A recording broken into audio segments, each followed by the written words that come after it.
বিসমিল্লাহির রহমানির রহিম। আজকে হচ্ছে 1 আগস্ট 2025। বার কাউন্সিল প্রিলিমিনারি ব্যাচ 2026-এর 36তম ক্লাস এবং দণ্ডবিধির চতুর্থ ক্লাস। আজকে আমরা দণ্ডবিধির 67 ধারা থেকে শুরু করব। দেখেন, ধারা 67, আসামি শুধুমাত্র অর্থদণ্ডে দণ্ডিত হলে অর্থদণ্ড অনাদায়ে কারাবাস। গতদিন আমরা পড়েছিলাম যে 63 ধারায় বলা হয়েছে যে যে ক্ষেত্রে কোনো অপরাধের ক্ষেত্রে অর্থদণ্ডের বিধান থাকে, ওই অর্থদণ্ড কত হবে এটা আদালতের বিবেচনামূলক ক্ষমতা, তবে এটা অত্যাধিক হবে না।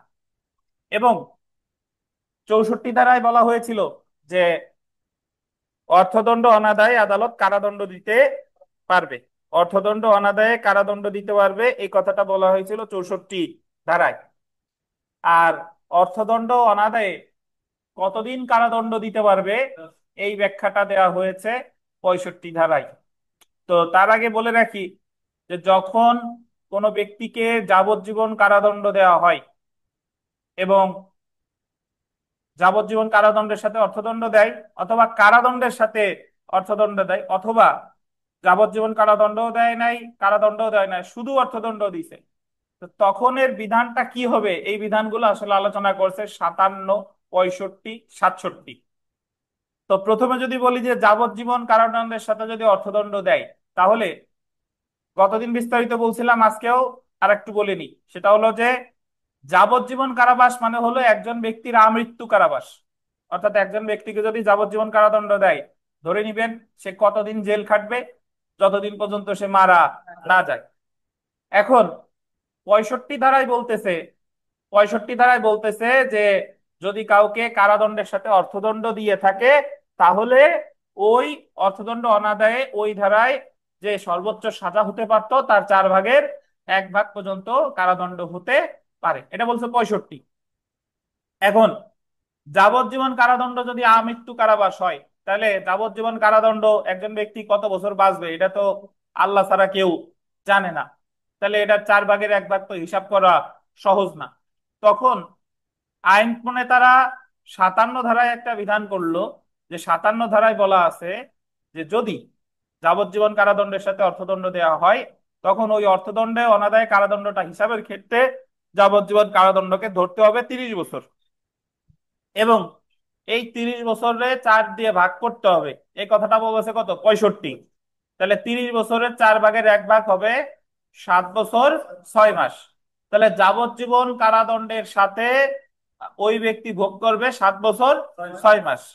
এখন মনে রাখতে হবে যে তাহলে যাবজ্জীবন কারাদণ্ডের সাথে যদি অর্থদণ্ড দেয়, তাহলে হিসাব করতে কত কত ধরা লাগবে, 57 আর 65। এখন আপনাদের যদি পাল্টা প্রশ্ন আসে যে 7 বছর 6 মাস তো বের করলেন, কিন্তু ওই 7 বছর 6 মাস সে খাটবে কিভাবে?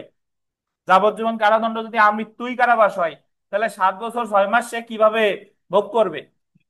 7 বছর 6 মাস সে ভোগ করবে যদি কখনো তাকে যাবজ্জীবন কারাদণ্ডের মেয়াদটা সরকার কমায়। 55 ধারা অনুসারে যাবজ্জীবন কারাদণ্ডকে সরকার কমাতে পারে অনধিক কত, 20 বছর। তাহলে যদি কখনো তার প্রতি সদয় হয়ে সরকার তার কারাদণ্ড কমায়, তাহলে 7 বছর 6 মাসের সাথে ওই মানে 20 বছরের সাথে যোগ হবে কত, 7 বছর 6 মাস। বুঝছেন? হিসাব সহজ।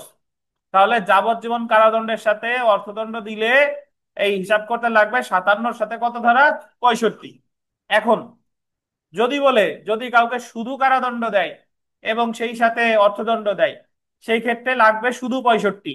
এই জায়গায় আমার আর 57-র প্রয়োজন নাই। উদাহরণস্বরূপ বলছিলাম যে কতদিন এই বইতেই উদাহরণ আছে যে দস্যুতার জন্য একজন ব্যক্তিকে 6 বছর সাজা দিছে এবং 10,000 টাকা জরিমানা করছে। এখন দস্যুতার সাজা দণ্ডবিধি 392 ধারায় সর্বোচ্চ আছে 10 বছর, কিন্তু তার দিয়েছে কত, 6 বছর আর 10,000।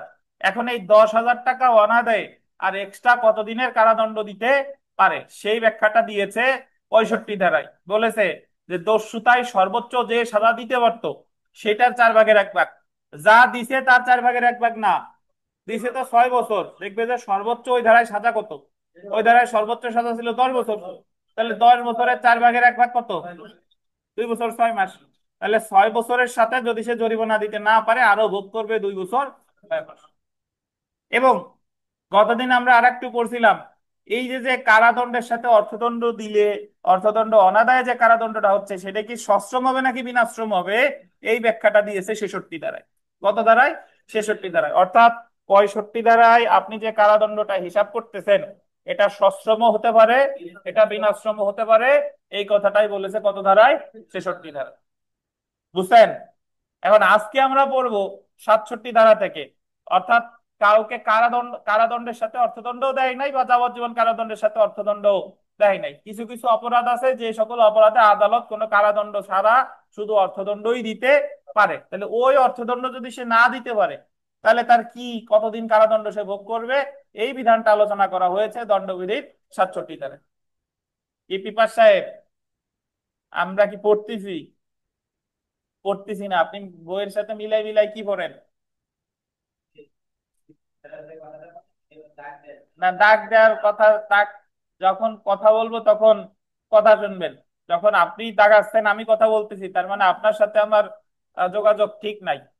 বুঝতে পারছেন? আমি তো প্রতি লাইন বাই লাইনই পড়াই, আমি তো কোনো ধারা বা মানে কোনো লাইন তো বাদ দেই না। তো আপনি আপনাদের রাইখা গোপনে কোনো লাইন এনাদের সবাই রে পড়াবো না। তাই এজন্য কথা বললে কথা শুনবেন। আচ্ছা, তো আমরা পড়ি, দেখেন। দণ্ডবিধি 67 ধারায় বলা হয়েছে, যদি অপরাধটি, গোল দিবেন শুধুমাত্র অর্থদণ্ড। ফেরদৌস একটু দেখাই দেন, গোল দিয়ে একটা দেখাই দেন। এই ভাই লাইটটা অন করে দেন তো, আকিনুর সাহেব।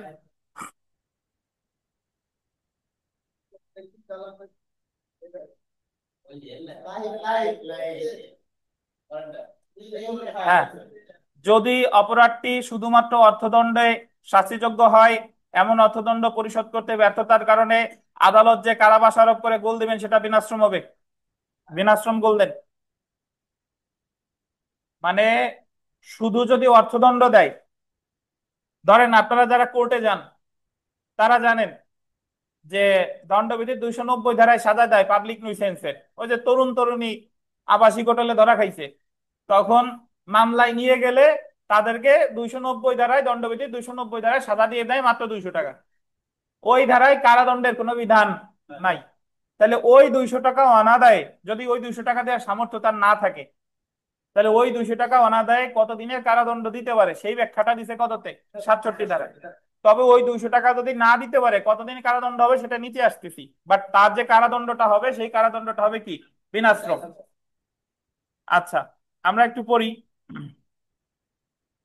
আসামি শুধুমাত্র অর্থদণ্ডে দণ্ডিত হলে এবং অর্থদণ্ড অনাদায়ে কারাবাস প্রদত্ত হলে উক্ত কারাবাসের মেয়াদ নিম্নলিখিত হারে নির্ধারিত হবে, যথা, আন্ডারলাইন করবেন, অর্থদণ্ড 50 টাকার অধিক না হলে 2 মাসের কারাদণ্ড।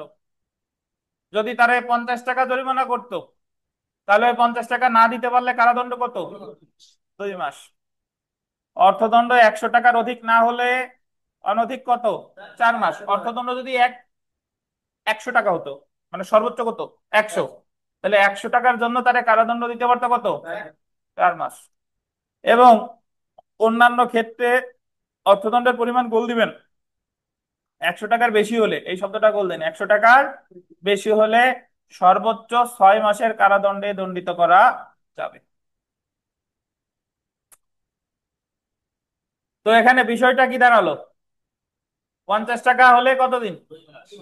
2 মাস। 100 টাকা হলে 4 মাস। আর 100 টাকার বেশি হলে, যদি 100 টাকার বেশি কত টাকা, যদি 1000 কোটি টাকাও হয়, কতদিন?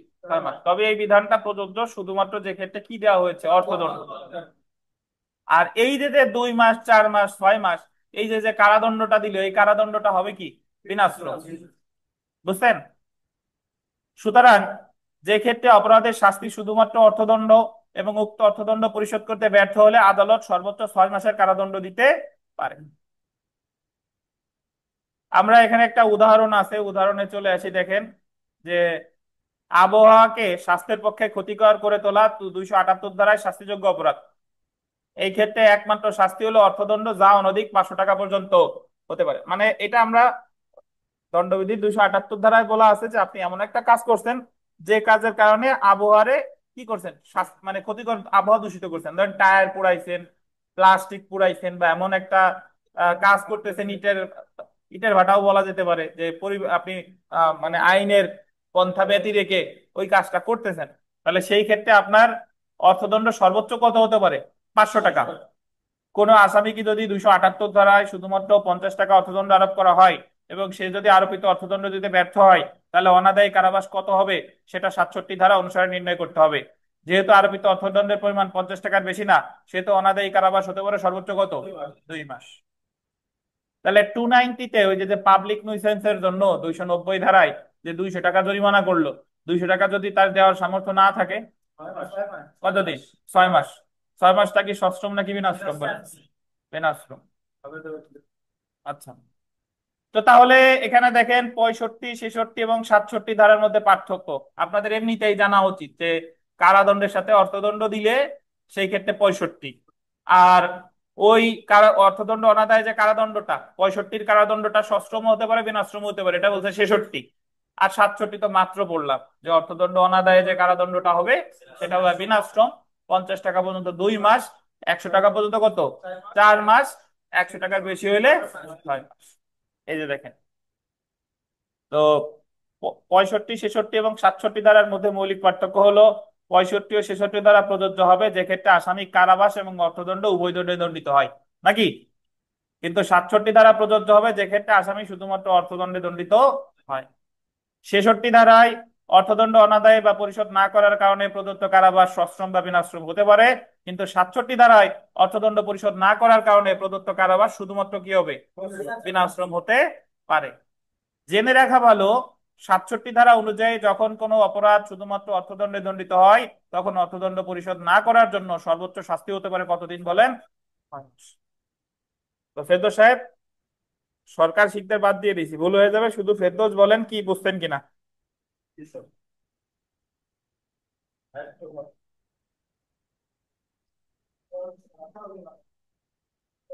আচ্ছা, অন্যান্য যারা আছেন আপনাদের বুঝছেন কিনা ভাই? কেন? স্যার 65 ধারাটা আবার একটু যদি বলতেন স্যার। মাকসুদা কোনটা বলবো আবার বলেন? স্যার 65 ধারা স্যার। 65 ধারা হলো কারাদণ্ডের সাথে যদি অর্থদণ্ড দেয়, আপনারে 1 বছর কারাদণ্ডও দিছে আবার অর্থদণ্ডও দিছে, তাহলে সেই ক্ষেত্রে ওই অর্থদণ্ড অনাদায়ে কারাদণ্ড আর এক্সট্রা কতদিন হবে সেইটা হিসাব করতে লাগবে 65। ওই ধারায় সর্বোচ্চ যে সাজা দিতে পারতো তার 4/1 এ হলো কথা। তো এখানে একটা কথা লিখে রাখেন, ওই যে 67 2 মাস 4 মাস যে জায়গায় লিখছেন না, ওই জায়গায় একটু লিখে রাখেন জি যে স্যার। দেওয়ানি মামলার ক্ষেত্রে, একটু লেখেন যে দেওয়ানি মামলার ক্ষেত্রে,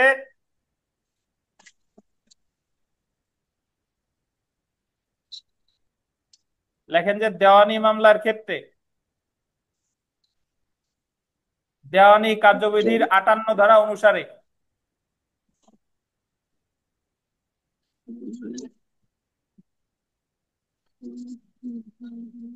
58 ধারা অনুসারে স্যার। কমা দিয়ে, লেখেন 50 টাকা সমান সমান, 50 টাকা সমান সমান 6 সপ্তাহ, 6 সপ্তাহ। আর মাসে লেখেন 50 টাকার বেশি হলে 6 মাস পর্যন্ত, 50 টাকার বেশি হলে 6 মাস পর্যন্ত।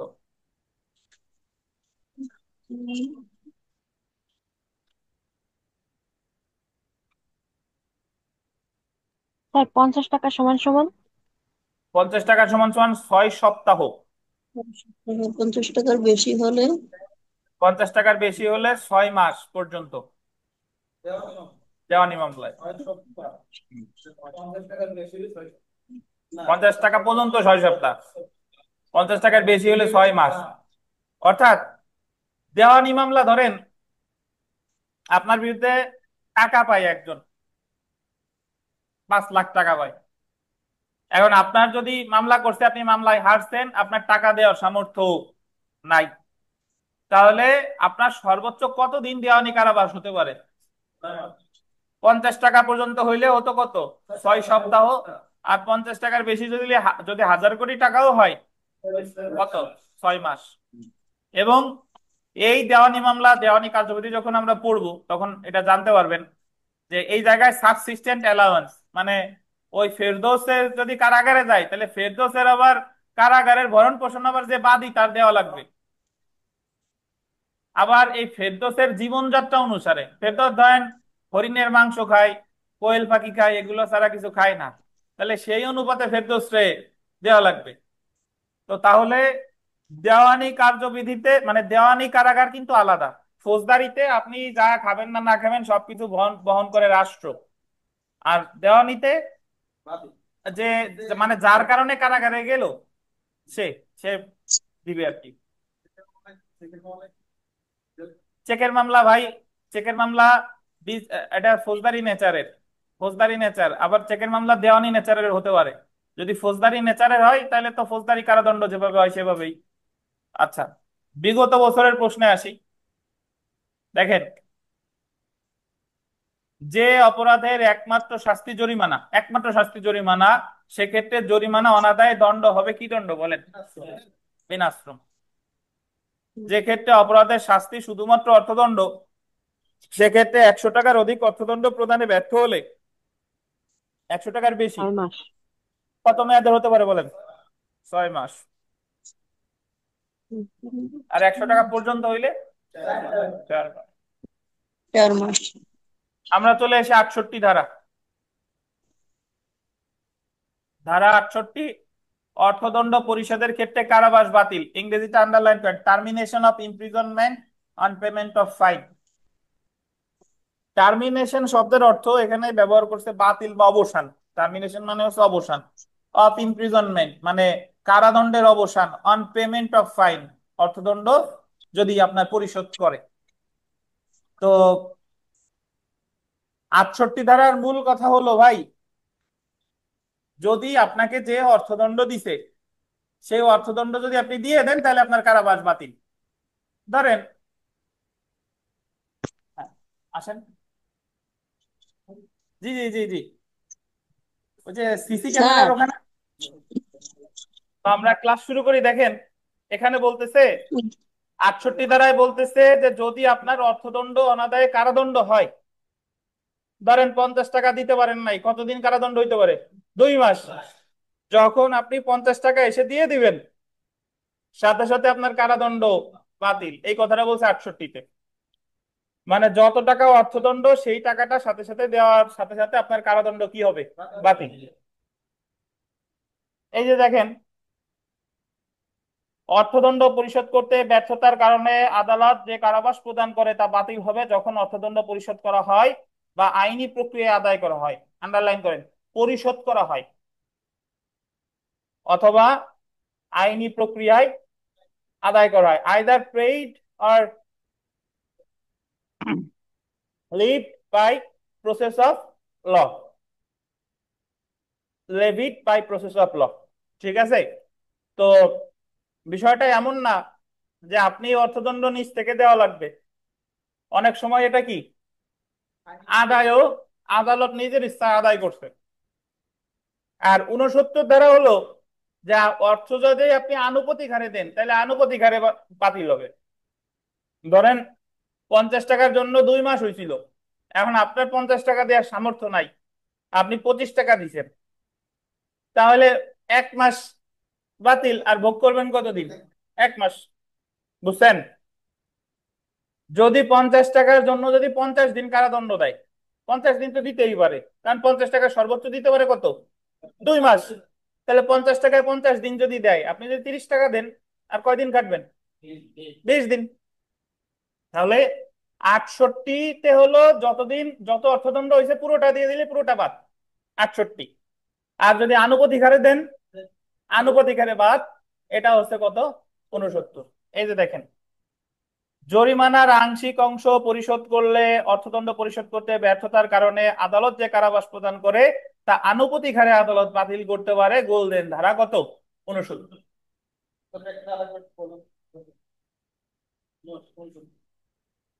এই শাকিল, নেন মাইক্রোফোন নেন, বলেন।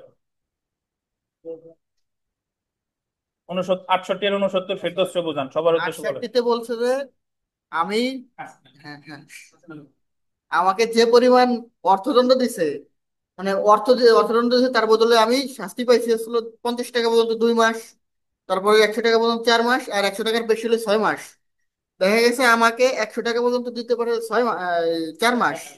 এখন 4 মাস দিলে, এখন আমি 100 টাকা যদি দিয়ে দিই, তাহলে আমার এই শাস্তিটা মওকুফ হয়ে যাবে, মানে যে 4 মাস দিছে। এখন ওইটা আমি নিজেও পরিশোধ করতে পারি, অথবা আদালত আইনি প্রক্রিয়া ওটা আদায় করতে পারে। এটা বলছিল 68-তে। এখন 69-এ বলছে যে আপনার ওই যে 100 টাকা পর্যন্ত 4 মাস দিছে, এখন এইটার বদলে আপনার 100 টাকা আপনি দিতে পারেন না, মানে আপনার সামর্থ্য নাই। তাহলে আপনি কিভাবে দিলেন? দেখা গেছে আপনি 100 টাকার দিতে পারলেন না, কিন্তু 50 টাকা দিতে পারলেন। এখন এই 50 টাকাটা হচ্ছে আপনার ওই আনুপাতিক হারে, মানে কি আপনি 50 টাকা দিচ্ছেন, এখন ওই 100 টাকার ওই যে শাস্তি পাইছেন, ওই 100 টাকার অর্ধেক তো 50, তো অর্ধেক বাতিল হয়ে যাবে। তাহলে ওই 4 মাস, তাহলে আর আর 4 মাসের অর্ধেক কি 2 মাস, তাহলে আপনি 2 মাস থাকবেন। অথবা যদি আপনি 100 টাকার যদি 3 ভাগের 1 ভাগ দেন, 3 ভাগের 1 ভাগ দিলে হচ্ছে আপনার না 100 টাকা 33 টাকা বা সামথিং, তাহলে আপনার ওই ইসে থেকে 4 মাস থেকে 3 ভাগের 1 ভাগ বাতিল হয়ে যাবে। এরকম হচ্ছিল আপনার 69, এটা হচ্ছে 69। যেরকম টাকা দিবেন, অর্থ পরিশোধ করবেন, সেরকম হলো বাতিল হবে। হুম, আনুপাতিক হারে এটা বলছেন। ফেরদৌস বুঝেন নাই? পূর্ণ সাহেব বুঝছেন? স্যার, শাকিল ভাইয়ের কথা ক্লিয়ার বুঝছি স্যার। হ্যাঁ। আমি রক্তদণ্ড দিতে পারতেছি না, আমার রক্তদণ্ড জানা হচ্ছে 50 টাকা, আমার সামর্থ্য নেই। কিন্তু আমি যদি 20 টাকা দিই, তাহলে 20 টাকা আমার আমার সময়, মানে কারাবাস থেকে সময়টা পাবো। ধন্যবাদ। মাকসুদা কি বললেন? শুনতে পারি না, এবার বলেন।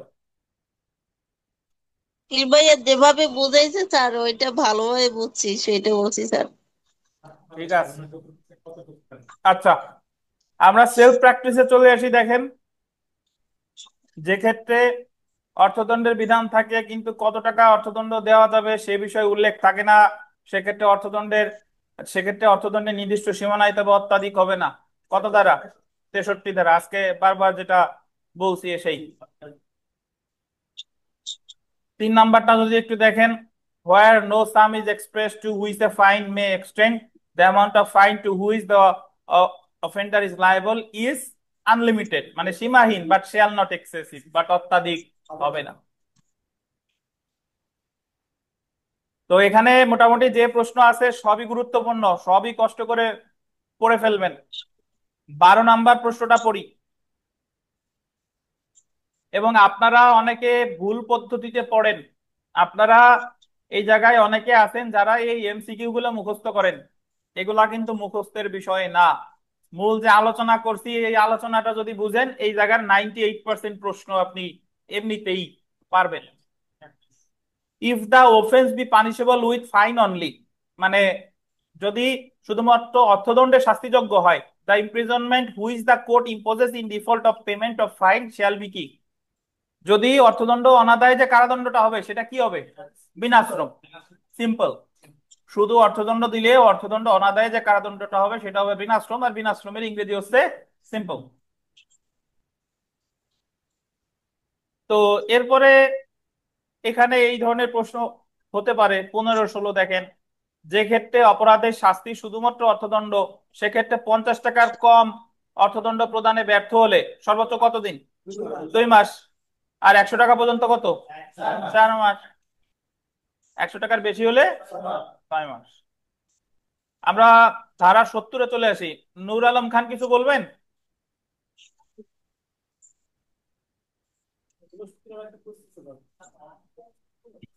দেন, দিন মোহাম্মদ সাহেবের কাছে দেন। স্যার 69-এ তো আনুপাতিক হারে বলছে এটা। এখন মনে করেন যখন আমি অর্থদণ্ড পেড করতে পারলাম না, আমার 50 টাকা আমার কিন্তু কারাদণ্ড দিচ্ছে। এখন আর 50 টাকা তো 2 মাস, অলরেডি আমি 1 মাস খাটলাম।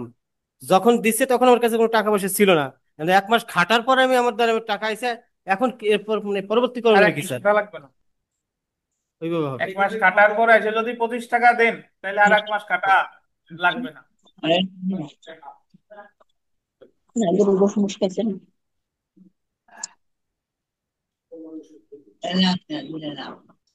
সত্তরে আসি, ধারা 70।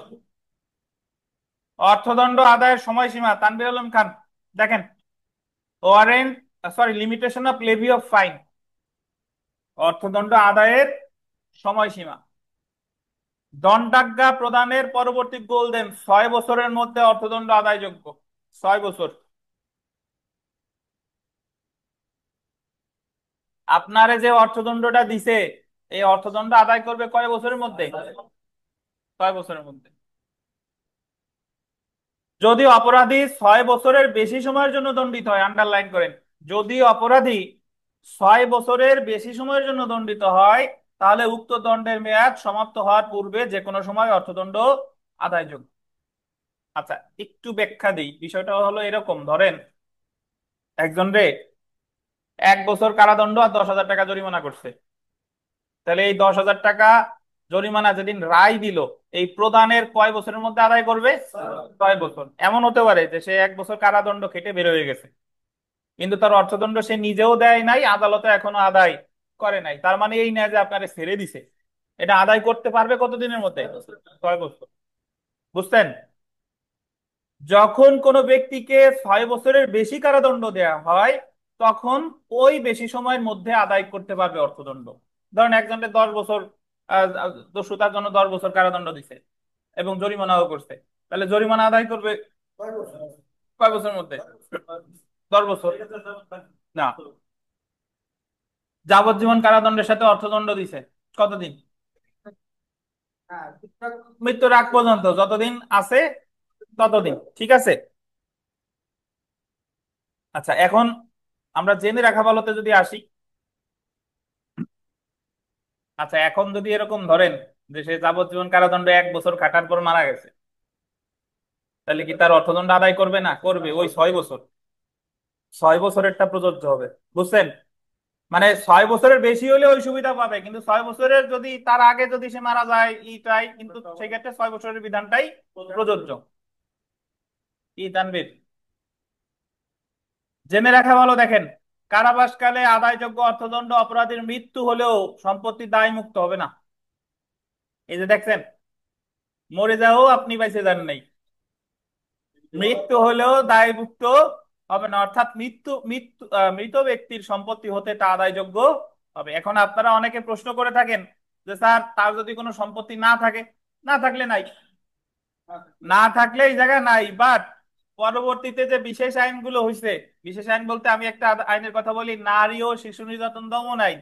এই আইনে যত অর্থদণ্ডের বিধান আছে, ধর্ষণের মামলায় দেখ, যৌতুকের মামলায় দেখ, অপহরণের মামলায় দেখ, ওই এছাড়া অন্যান্য যে মামলা টামলা আছে, এই নারী শিশুর মামলা, যে অর্থদণ্ডটা দিবে, এই অর্থদণ্ডটা আসামির সম্পত্তি থেকে আদায় করবে। এবং এই অর্থদণ্ডটা, যদিও অর্থদণ্ড, এটা এই অর্থদণ্ডটা পাবে আবার ভিকটিম। ঠিক আছে? যদি তার কোনো অর্থদণ্ড না থাকে, তাহলে ভবিষ্যতে যদি কোনো সে কোনো সম্পত্তির মালিক হয়, সেটা থেকে আদায় করা যাবে।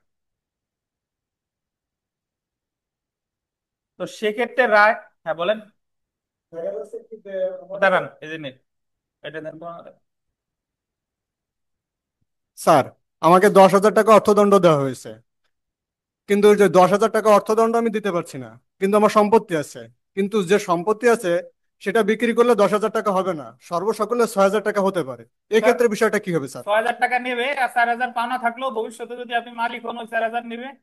আমি যদি মালিক না, যদি মারা যাই সেক্ষেত্রে স্যার? তো আর কিছু করার নাই, আর মারা গেলে তো আর কিছু করার নাই। একেবারে যে ক্ষেত্রে আপনার কিছু নাই, সেক্ষেত্রে তো আর কিছু করার নাই।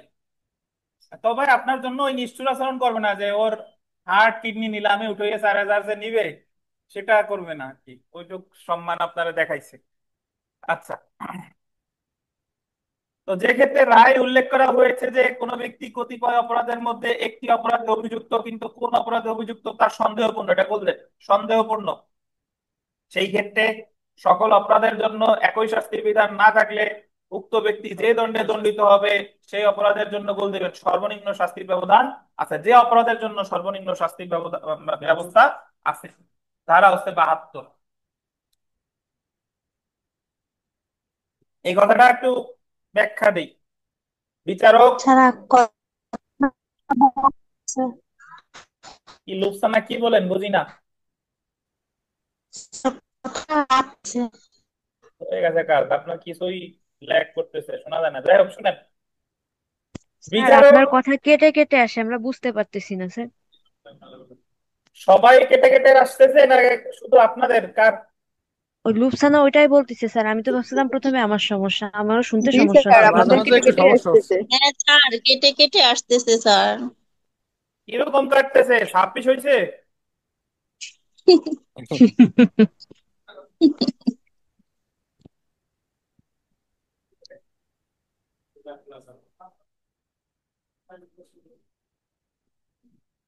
আচ্ছা এবার শুনেন। হ্যালো? জি না স্যার, স্যার, শোনা সেই যাচ্ছে সমস্যা কিন্তু ক্যাট ক্যাট না, অস্পষ্ট। শব্দ হয় স্যার।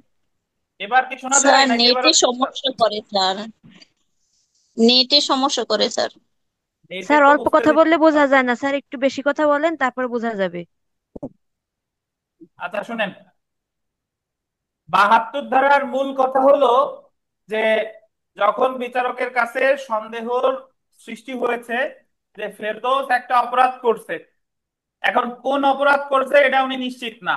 এটা চুরি হতে পারে, এটা অপরাধজনক বিশ্বাসভঙ্গ হতে পারে, এটা চোরাই মাল গ্রহণও হতে পারে। তিনটা নিয়ে সন্দেহ হয়েছে। তো অপরাধ একটা করছে এটা নিশ্চিত, বাট বোঝা যাচ্ছে না যে কোনটা করছে। তাহলে এই ক্ষেত্রে দণ্ডবিধির 72 ধারায় বলছে যে যতগুলা নিয়ে সন্দেহ হচ্ছে এইগুলার মধ্যে সর্বনিম্ন সাজা যেটাই, সেটাই সাজা দিবে। এই কথাটাই বলছে দণ্ডবিধির 72 ধারায়। আবার পড়ি দেখে, যে ক্ষেত্রে রায়ে উল্লেখ করা হয়েছে যে কোনো ব্যক্তি কতিপয় অপরাধের মধ্যে একটি অপরাধে অভিযুক্ত, কিন্তু কোন অপরাধে অভিযুক্ত তা সন্দেহপূর্ণ, এবং সেই ক্ষেত্রে সকল অপরাধের জন্য একই শাস্তির বিধান না থাকলে উক্ত ব্যক্তি দণ্ডিত হবে। যে অপরাধের জন্য গোল দেবেন সর্বনিম্ন শাস্তির ব্যবস্থা আছে।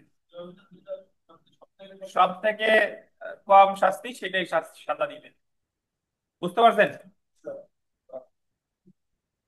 তো বিগত বছরের প্রশ্ন আমরা একটু চলে আসি। এক কথা শুনেন, এবার শুনেন, লুকসানা ফারজানা। হালকা হালকা সমস্যা, কিন্তু এবার বোঝা যায় স্যার। আচ্ছা হালকা হালকা, স্যার ঠিক সমস্যা আছে। নাই, সমস্যা নাই স্যার, বলেন আপনি। আচ্ছা এক নাম্বার দেখেন, কোন আসামি কারাদণ্ড ভোগকালে মারা গেলে তার উপর আরোপিত অর্থদণ্ডের বিষয়ে কি হবে? কোন আসামি যদি কারাদণ্ড ভোগকালে মারা যায়, তাহলে আসামির, এই যে দেখেন, অপরাধীর সম্পত্তি থেকে অর্থদণ্ড আদায় করা যাবে। এরপরে 2 নং প্রশ্ন যদি দেখেন, যে দণ্ডাদেশ প্রদানের পরবর্তী কত বছরের মধ্যে অর্থদণ্ড আদায়যোগ্য? কত বছর? 6 বছর। অর্থদণ্ড কত বছরের মধ্যে যে কোনো সময় আদায় করা যায়? কত বছর? 6 বছরের মধ্যে। তো সেলফ প্র্যাকটিসের 2 নং প্রশ্নটা দেখেন, যদি অপরাধী 6 বছরের বেশি সময়ের জন্য দণ্ডিত হয়, তাহলে অর্থদণ্ড কত বছরের মধ্যে যে কোনো সময় আদায় করা যায়? উক্ত দণ্ডের মেয়াদ সমাপ্ত হওয়ার পূর্বে যে কোনো সময় অর্থদণ্ড কি বলেন? আদায়। তো অন্য প্রশ্নগুলো পড়ে ফেলেন। চলে আসি নির্জন কারাবাস বা সলিটারি কনফাইনমেন্ট।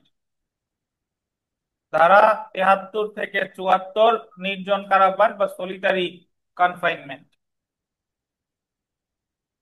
নির্জন কারাবাস আসলে কাকে বলে? নির্জন কারাবাস আলাদা কোনো সাজা না।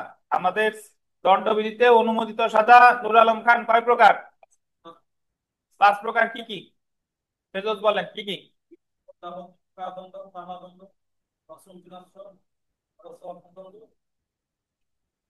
6 প্রকার হয়ে গেছে। আর কি?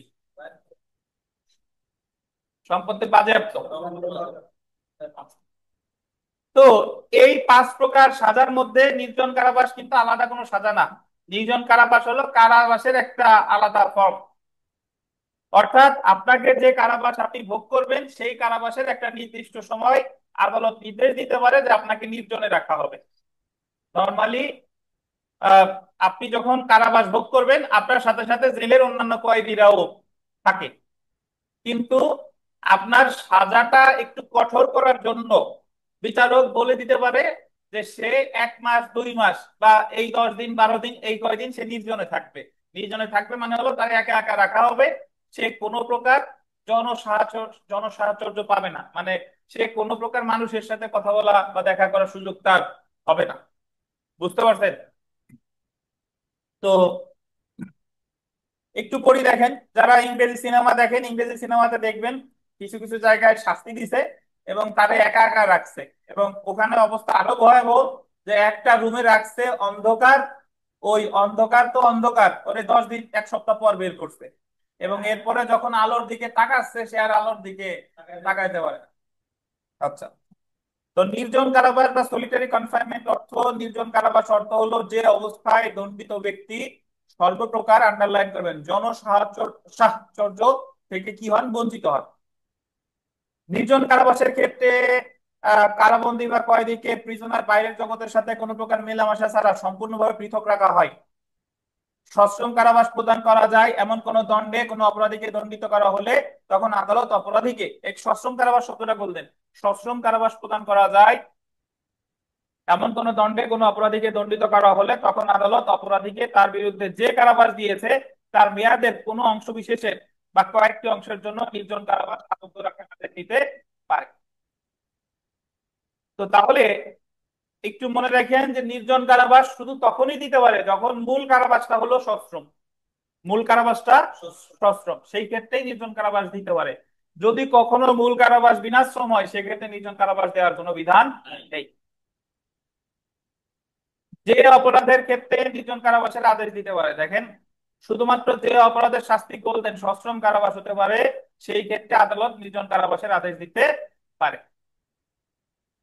যদি পরীক্ষায় প্রশ্ন আসে যে নির্জন কারাবাসের আদেশ দিতে পারে কোন ধরনের অপরাধের ক্ষেত্রে, যে অপরাধের সাজা কি বলেন, সশ্রম। তো এখন এটা একটু পড়ি, নির্জন কারাবাসের হার নির্ণয়।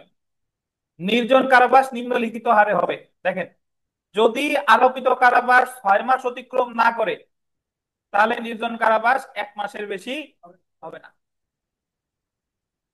অর্থাৎ আপনারা যদি 6 মাস সশ্রম কারাবাস দেয় তাহলে 6 মাসের মধ্যে বলতে পারে যে নির্জন কতদিন, কত বলেন, সর্বোচ্চ 1 মাস, মোট 7 মাস না, ওই 6 মাসের মধ্যে 1 মাস থাকবেন আপনি নির্জন। যদি আরোপিত কারাবাস 6 মাস অতিক্রম করে কিন্তু 1 বছর অতিক্রম না করে, অর্থাৎ কারাবাস 6 মাস থেকে 12 মাসের মধ্যে হলে নির্জন কারাবাস 2 মাসের বেশি হবে না। মোট কি 14 মাস, 12 মাসের মধ্যে 2 মাস সর্বোচ্চ দিতে পারে। তাহলে 6 মাসে 1 মাস নির্জন, 12 মাসে কয় মাস, 2 মাস।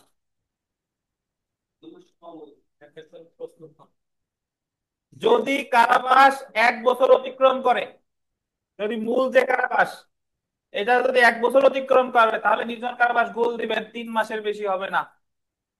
যদি 1 বছর অতিক্রম করে তাহলে কতদিনের বেশি হবে না, 3 মাসের বেশি হবে না। তাহলে এই হারটা মনে রাখেন, 6 মাসে 1 মাস, 12 মাসে 2 মাস, 12 মাসের বেশি হইলে 3 মাস। তবে সর্বোচ্চ সীমাটা বলছে 1 মাস হলো সর্বোচ্চ, কম হইতে পারে, 2 মাস হলো সর্বোচ্চ, কম হইতে পারে, 3 মাস হলো সর্বোচ্চ, কম হতে পারে। তো জেনে রাখা ভালো, যদি আমরা চলে আসি যে নির্জন কারাবাস সর্বসাকুল্যে 3 মাসের বেশি হতে পারবে না। অর্থাৎ নির্জন কারাবাসের সর্বোচ্চ মেয়াদ হতে পারে 3 মাস। ইয়ারে দেন, এই তানভীর রে দেন, তানভীর রে দেন, তানভীর রে দেন, তানভীর সাহেব স্যার বলেন যাবজ্জীবন কারাবাসের ক্ষেত্রে নির্জন কারাবাস কতদিন হবে?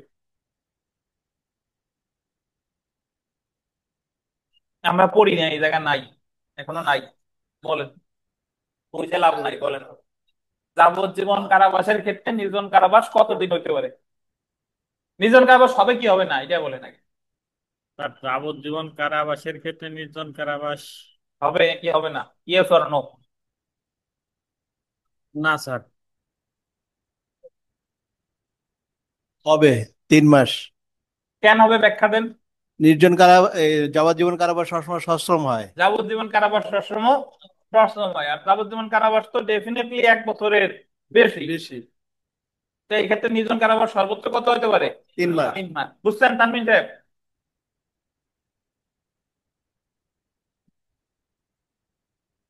অর্থাৎ একজন অপরাধী যে মেয়াদে সশ্রম কারাদণ্ডে দণ্ডিত হোক না কেন তাকে উক্ত মেয়াদের মধ্যে সর্বসাকুল্যে 3 মাস নির্জন কারাবাস দিতে পারে। নির্জন কারাবাসের দণ্ড কার্যকর করার ক্ষেত্রে এরূপ কারাবাস এককালীন এট এ টাইম বলতেন 14 দিনের বেশি হবে না। মানে আপনারা 1 মাস দেখ, 2 মাস দেখ, 3 মাস দেখ, যাই দেখ না কেন একটানা কয় দিনের বেশি হবে না? 14 দিন। নির্জন কারাবাসের পূর্বে ও পরে বিরাম থাকবে, মানে 14 দিনের আগে পরে বিরাম থাকবে। কারাবাসের মেয়াদ 3 মাসের বেশি হলে, 3 মাসের বেশি মানে হলো মূল যে কারাবাস, সশ্রম কারাবাস, 3 মাসের বেশি হলে নির্জন কারাবাস কোনো মাসে গোল দিবেন 7 দিনের বেশি হবে না। এটার অর্থ হলো ধরেন আপনারা 6 মাস কারাবাস দিছে, 6 মাস কারাবাসে নির্জন কারাবাস সর্বোচ্চ কত হতে পারে বলেন? 1 মাস। এখন 1 মাস যদি দেয়, এই 1 মাস প্রতি মাসে কয় দিনের বেশি হবে না নির্জন কারাবাস? 7 দিনের বেশি হবে না। বুঝছেন? আর একটানা কয় দিনের বেশি হবে না? 14 দিনের বেশি হবে না। এখন আপনি যদি বলেন যে স্যার প্রতি মাসে 7 দিনের বেশি হবে না, তাহলে আবার একটানা 14 দিন কেমনে হয়? নির্মল বলেন দি।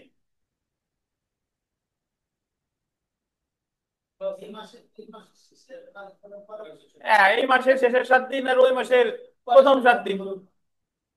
বুঝতে পারছেন? তো এই জায়গায় আপনাদের একটু ডিসকাউন্ট দেওয়া হলো, কোন জায়গায় কি আছে, কত ধারায় কি আছে তা জানার দরকার নাই, এই সব কিছু আছে 73 আর 74 ধারায়। বুঝছেন? তাহলে আমরা কি পড়লাম এটা একটু দেখেন যে হ্যাঁ, স্পেশাল 74 ডিসকাউন্ট। ধারাটা একটু হ্যাঁ, মহুয়া কি বললেন শুনি নাই।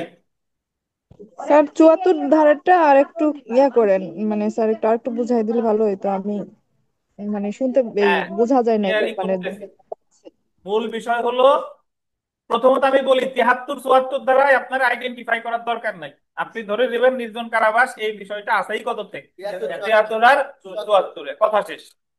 আচ্ছা, নির্জন কারাবাস সর্বোচ্চ, মানে নির্জন কারাবাস এই বিধানটা দিতে পারে কোন ধরনের কারাদণ্ডের ক্ষেত্রে? 6 মাস পর্যন্ত সশ্রম কারাবাস হলে নির্জন কারাবাস কত? 1 মাস। 12 মাস পর্যন্ত হলে নির্জন কারাবাস কত? 2 মাস। 12 মাসের বেশি হলে নির্জন কারাবাস কত? 3 মাস। 3 মাস। নির্জন কারাবাস একটানা কয় দিনের বেশি হবে না? 14 দিনের 14 বেশি। দিনের বেশি হবে না। যদি কখনো মূল কারাবাসটা 3 মাসের বেশি হয়, মানে নির্জন মানে মূল যে সশ্রম কারাবাস 3 মাসের বেশি, ধরেন 6 মাস সশ্রম কারাবাস দিছে বা 1 বছর সশ্রম কারাবাস দিছে, তাহলে এই ক্ষেত্রে ওটার সাথে যদি নির্জন কারাবাস দেয়, তাহলে নির্জন কারাবাস প্রতি মাসে 7 দিনের বেশি হবে। এই হলো কথা। তো নির্জন কারাবাস নিয়ে যদি কখনো প্রশ্ন আসে নাই, এবারও আসে নাই, বাট আসার কথা ছিল, তো আপনাদের জন্য খুবই গুরুত্বপূর্ণ। এই যে আমরা এখানে যা পড়লাম এর বাইরে আল্লাহর রহমতে আসার সম্ভাবনা নাই, এতটুকু মনে রাখতে পারলেই হবে। এবং আপনার আলাদা করে 73 74 ধারা বোঝার দরকার নাই। বুঝছেন? যা নিষেধ করব তা করবেন না। আর যদি করতে চান, আমি আগে যা বলছি সেটা আগে অনুসরণ করবেন, তারপরে হচ্ছে ওইটা। বুঝতে পারছেন? কিন্তু ওই মাথায় পাগড়ি একটা বড় বাচ্চেন কিন্তু গায়ে কাপড় নাই, এরকম যেন না হয়।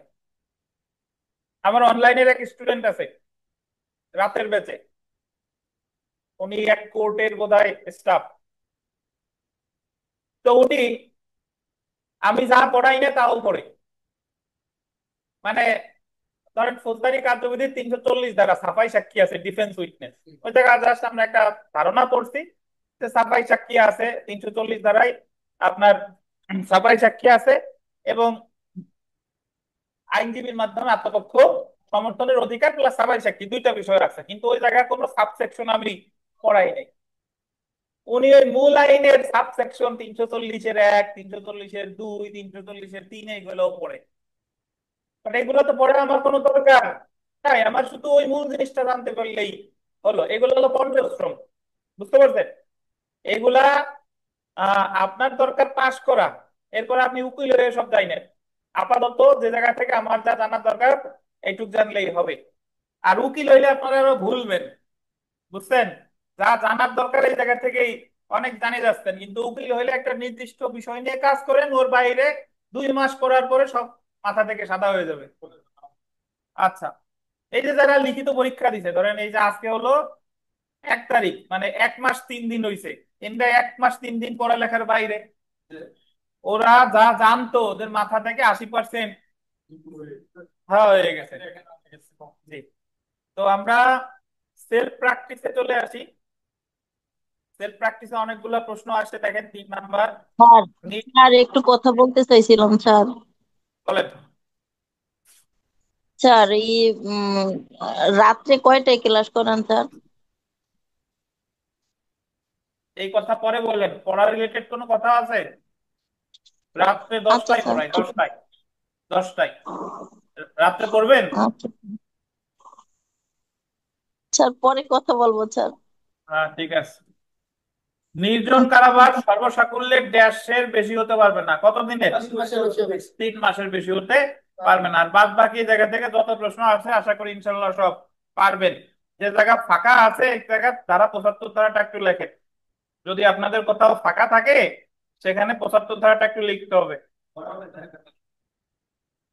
4-5 লাইন হবে আর কি।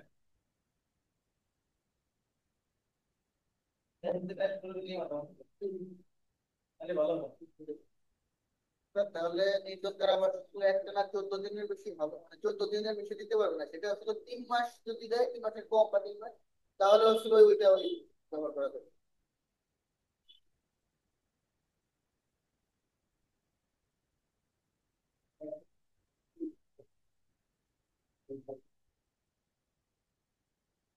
লেখেন ধারা 75 দিয়ে লেখেন, কোনো ব্যক্তি যদি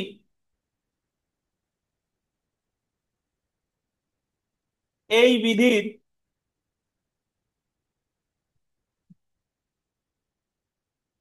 কি বল স্যার, এই দ্বাদশ এরপরে কি কোনো স্ক্রিনে আছে ব্যক্তি দেখেন, যদি এই আপনারা যারা অনলাইনে আছেন স্ক্রিনে আছে দেখেন, স্ক্রিনে দেখা যাচ্ছে।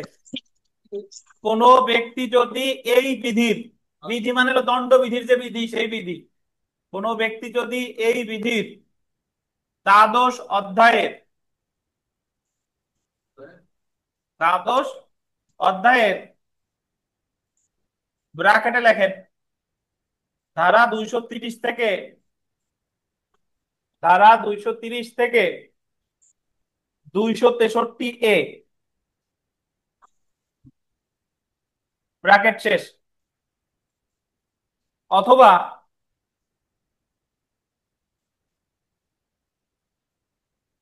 সপ্তদশ অধ্যায়ের, সপ্তদশ মানে বুঝেন 17 অধ্যায়ের, সপ্তদশ অধ্যায়ের অধ্যায়ের ব্র্যাকেটে লেখেন ধারা 378 থেকে 462 বি, ধারা 378 থেকে 462 বি, দেখছেন? ব্র্যাকেট শেষ। না বি তো বড় বি, ব্র্যাকেট শেষ। বিধান মতে, বিধান মতে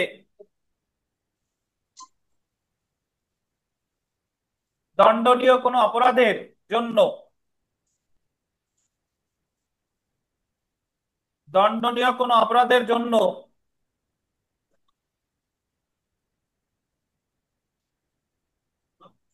3 বছর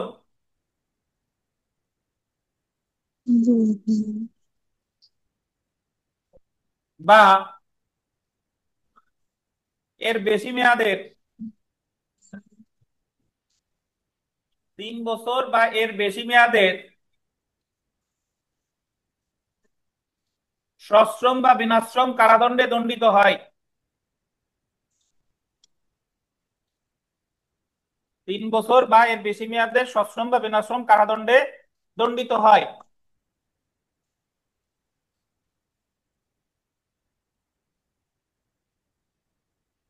তাহলে পরবর্তীতে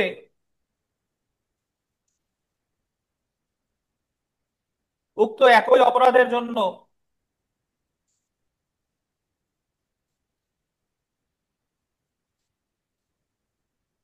উক্ত একই অপরাধের জন্য যাবজ্জীবন কারাদণ্ডে যাবজ্জীবন কারাদণ্ডে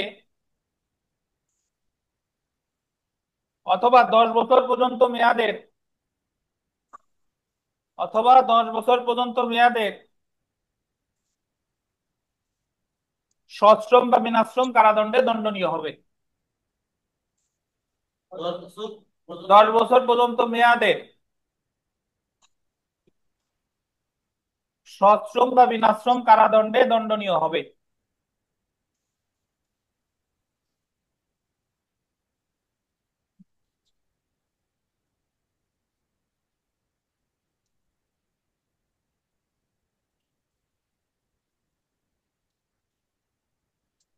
অনেক কথা লেখা হয়েছে না, বাট খুবই গুরুত্বপূর্ণ। লিখছেন সবাই? বাদ গেছে নাকি? আমি একটু বলি আবার মিলান। স্যার এখন হয় ধারা নাই। ধারা 75, কোন ব্যক্তি যদি এই বিধির দ্বাদশ অধ্যায়ের ধারা 230 থেকে 263 অথবা সপ্তদশ অধ্যায়ের ধারা 378 থেকে 462 বিধান মতে দণ্ডনীয় কোন অপরাধের জন্য 3 বছর বা এর বেশি মেয়াদের সশ্রম বা বিনাশ্রম কারাদণ্ডে দণ্ডিত হয়, তাহলে পরবর্তীতে উক্ত একই অপরাধের জন্য যাবজ্জীবন কারাদণ্ডে অথবা 10 বছর পর্যন্ত মেয়াদের সশ্রম বা বিনাশ্রম কারাদণ্ডে দণ্ডনীয় হবে। এটা তো লিখছেন, এখন আমি একটু ব্যাখ্যা দিই, শুনেন। দণ্ডবিধির 12তম অধ্যায়ে আমরা সামনে পড়বো। 12তম অধ্যায় আছে মুদ্রা জাল। মুদ্রা জাল, যে বাংলাদেশে মুদ্রা জাল করলে কি সাজা, তারপরে স্ট্যাম্প জাল করলে কি সাজা, এইগুলা। আর সপ্তদশ অধ্যায়ে 378 ধারা হলো চুরি থেকে শুরু হয়েছে। চুরি, আপনার চাঁদাবাজি, দস্যুতা, ডাকাতি, বিশ্বাসভঙ্গ, তারপরে চোরাই মাল, প্রতারণা, তারপরে ওই জায়গায় আছে ক্রিমিনাল ট্রেসপাস, এইগুলা, এই অপরাধগুলা। তো বলছে যে দ্বাদশ অধ্যায়ের অপরাধ বা সপ্তদশ অধ্যায়ের অপরাধ যে কোনো একটা যদি করে সে, এবং প্রথমে তার সাজা যদি হয় 3 বছর বা তার বেশি, ধরেন ঘরে চুরির সাজা 7 বছর, আর শুধু চুরির সাজা 379-তে 3 বছর। এখন একজন ব্যক্তি চুরি করছে, তার 3 বছর সাজা হয়েছে। পরবর্তীতে সে যদি আবার একই ধরনের অপরাধ করে, যদি আবার দ্বিতীয়বার চুরি করে, তাহলে 75 ধারায় বলতেছে তার সাজা হইতে পারে সর্বোচ্চ যাবজ্জীবন কারাদণ্ড অথবা কি বলেন ওই 10 বছর পর্যন্ত সশ্রম বা বিনাশ্রম। তার মানে 379 ধারায় সাজা মাত্র 3 বছর, বাট ওই অপরাধটা যদি সে দ্বিতীয়বার করে, তাহলে তার যাবজ্জীবন কারাদণ্ড হতে পারে অথবা 10 বছর পর্যন্ত হতে পারে। হ্যাঁ, তো এই জায়গায় শর্ত হলো যে প্রথম যখন সে করেছিল তখন সাজা পাইছিল কতদিন? 3 বছর বা তার বেশি। ফেরদৌস বুঝেন নাই বোধহয়। কি বোঝেন নাই? ওনারে মাইক্রোফোন দেন। মনের মধ্যে কিছু চলতেছে নাকি? দেন। এই আর ফেরদৌস বোঝেন নাই, আর কে বোঝেন নাই বলেন? এ জায়গায় আর কে বোঝেন নাই? নুর আলম খান একটু বসছেন, পীযূষ একটু না। ভাই আবার বলি শুনেন, রাইখেন না, ধরেন। এ জায়গা বলতেছে যে আপনি দণ্ডবিধিতে 2টা অধ্যায়ের অপরাধ বলছে, একটা হলো 12 অধ্যায় আর 17 অধ্যায়। ওই 12 অধ্যায় আর 17 অধ্যায়ের অপরাধ যদি আপনি একবার করছেন, করলে প্রথমবার আপনার সাজা হয়েছিল 3 বছর অথবা তার বেশি। পরবর্তীতে যদি ওই অপরাধ আবার করেন, তাহলে আপনার সর্বোচ্চ সাজা ওই ধারায় যে সাজাই থাক না কেন, আপনার সর্বোচ্চ সাজা হতে পারে যাবজ্জীবন বা 10 বছর। বুঝছেন? জি স্যার। চুরির নর্মালি সাজা 3 বছর। প্রথমবার সে চুরি করে তোর 3 বছর সাজা হয়েছে, পরে সে আবার চুরি করতে গেছে, আবার চুরির মামলায় হয়েছে, তাহলে দ্বিতীয়বার তার সাজা 3 বছর না, তাহলে যাবজ্জীবন কারাদণ্ড, যাবজ্জীবন অথবা 10 বছর আশ্রম বা বিনাশ্রম কারাদণ্ড। বুঝছেন এবার? জি স্যার। প্রথমে যে এটা আছে ওটা তো সাজা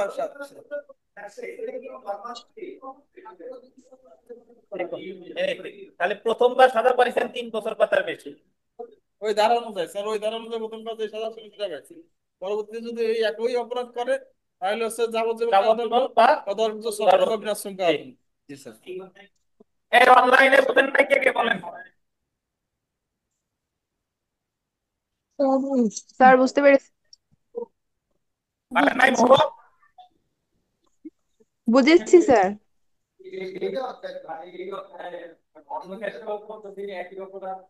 অন্য ক্ষেত্রে আপনারা পাশ করেন, বুঝছি। আপনার আব্দুল্লাহর সাথে যোগাযোগ করেন, সংশোধনী আনা যায় নাকি।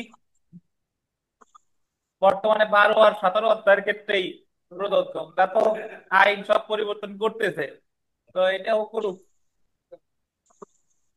বাট আপাতত 12 আর 17, এবং আমি 12 আর 17 কথা বললাম।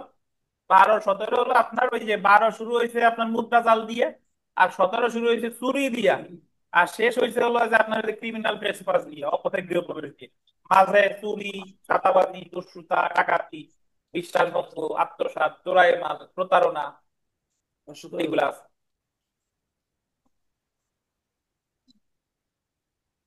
আর তানভীর, তানভীর তানভীর যেন কি বলছিল, ওনার মতামত নেই। মানে নর্মালি তো আমরা একটা কনসেপ্ট এরকম আছে যে যখন কোনো ব্যক্তি একটা অপরাধের সাজা পায় তখন ওই একই রকম অপরাধ যদি সে পরে আবার করে তাহলে তার সাজার পরিমাণ আগের থেকে সাধারণত বেশি হয়, দ্বিগুণ হয়। বা কোথায় আছে এটা বলতে পারবো না, বোধ হয় হয়তো থিওরিজ অফ পানিশমেন্ট হয়তো পড়ছি, বা পানিশমেন্ট থিওরিতে পড়ছি কিনা মনে নাই আমাদের। এটা তো স্পেসিফিক বলা আছে যে তিনে আমাদের প্রচলিত আইনে দণ্ডবিধিতে এরকম নাই, ঠিক আছে? দণ্ডবিধিতে 12 আর 17 ক্ষেত্রে প্রযোজ্য। স্যার আপনি সড়ক যখন পরিবহন আইনে আছে স্যার, প্রথমবার সাজা যেটা হবে তার দ্বিগুণ হবে দ্বিতীয়বার যদি করে। শেষ করতে দেন। সড়ক, জি নট স্যার। অনলি সড়ক পরিবহন আইন, মাদক দ্রব্য নিয়ন্ত্রণ আইনে আছে যে প্রথমবার করলে এই, দ্বিতীয়বার করলে এই, তৃতীয়বার করলে এই। বর্তমানে যে বিশেষ আইনগুলো আছে ওই সব আইনে বলা আছে, কিছু কিছু আইনে যে এই অপরাধ, এই অপরাধ প্রথমবার করলে এই, দ্বিতীয়বার করলে এই, তৃতীয়বার করলে এই, এরকম আছে। বাট তানভীর যে কথা বলতেছিল যে অন্যান্য, উনি অন্যান্য যে অপরাধ 12 অধ্যায় আর 17 অধ্যায় ছাড়া অন্য যে অপরাধগুলো, সেইগুলোর ক্ষেত্রে কি দ্বিতীয়বার ওই এক অপরাধ করলে কি সাজা হবে কিনা, মানে সেই ক্ষেত্রে বেশির বিধান নাই। বাট সেই ক্ষেত্রে আমরা যখন ওই যে চার্জ করছিলাম, মনে আছে না, চার্জের উপাদান, চার্জের পূর্ববর্তী দণ্ডের উল্লেখ থাকতে পারে, মনে আছে? পূর্ববর্তী দণ্ডের উল্লেখ থাকা মানেই বুঝাই নেওয়া যাচ্ছে যে এই অপরাধ, এই ব্যক্তিটা অপরাধ প্রবণ, সে আগেও অপরাধ করছে। এটা এটা আছে। আচ্ছা, আমরা, হ্যাঁ, অনলাইনে আর কোনো প্রশ্ন আছে বলেন, অনলাইনে ভাই কারো প্রশ্ন আছে? না স্যার। আপনারা যারা বলতেছেন যে স্যার তারা মনে থাকে না, কিভাবে মনে রাখবো, এত কষ্ট এত বেদনা, আপনারা যখন এই ক্লাসটা শেষ হবে, এই ক্লাসটা রেকর্ড যখন আপলোড করি, এই সেম ক্লাসটা মনোযোগ দিয়ে আর একবার দেখবেন, দেখতে না পারলে শুনবেন, তাহলে আপনার জন্য বিষয়টা আরো পরিষ্কার হবে। আর আপনার মনে থাকার দরকার নাই, আপনি আপাতত জাস্ট ওই গল্পের বই যেভাবে পড়ে, পত্রিকা যেভাবে পড়ে সেইভাবে পড়ে যান। পত্রিকা কি কেউ মুখস্থ করে? তো এটাও আপনার মুখস্থ করার দরকার নাই। আপনার যেটা প্রাথমিক দায়িত্ব সেটা হলো, যখন আপনারা সবাই এখানে ম্যাক্সিমাম কর্মজীবী, রেগুলার স্টুডেন্টের সংখ্যা কম, তো উভয়ের উদ্দেশ্যে কথা, যখন সময় পাবেন বারবার দেখবেন, মুখস্থ করার টেনশনটা নিয়েন না, মুখস্থ স্বপ্রণোদিত হয়ে হয়ে যাবে। আচ্ছা, তো আমরা চলে আসি সাধারণ ব্যতিক্রম।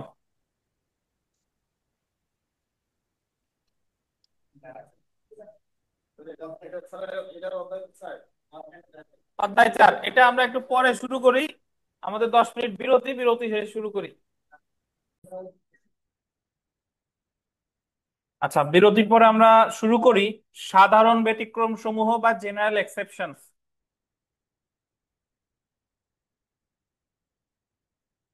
ধারা দেখেন, এটা হবে 76 থেকে 106, 74 থেকে 106, ভুল লেখা, 76 থেকে 106 জেনারেল এক্সেপশনস, এটা হবে 76 থেকে 106। তো এখানে দুইটা অধ্যায় আছে আবার, মানে দুইটা পরিচ্ছেদ বলা যেতে পারে, একটা হলো আপনার 76 থেকে 95, আর একটা হলো 96 থেকে 106। তো সাধারণ ব্যতিক্রম এবং সাধারণ আপনার ওই ব্যাখ্যা, জেনারেল এক্সেপশনস আর জেনারেল এক্সপ্লানেশনস। জেনারেল এক্সপ্লানেশনস আছে 6 থেকে 52 ক, 6 থেকে 52 ক, আর জেনারেল এক্সেপশনস আছে 76 থেকে 106।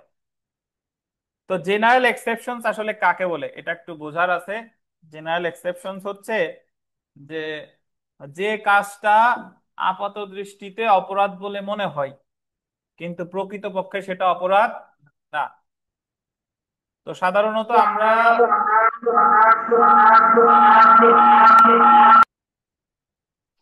আমরা জানি যে কোনো কাজকে অপরাধ হিসেবে গণ্য করতে হলে দুইটা উপাদান অবশ্যই থাকা লাগে।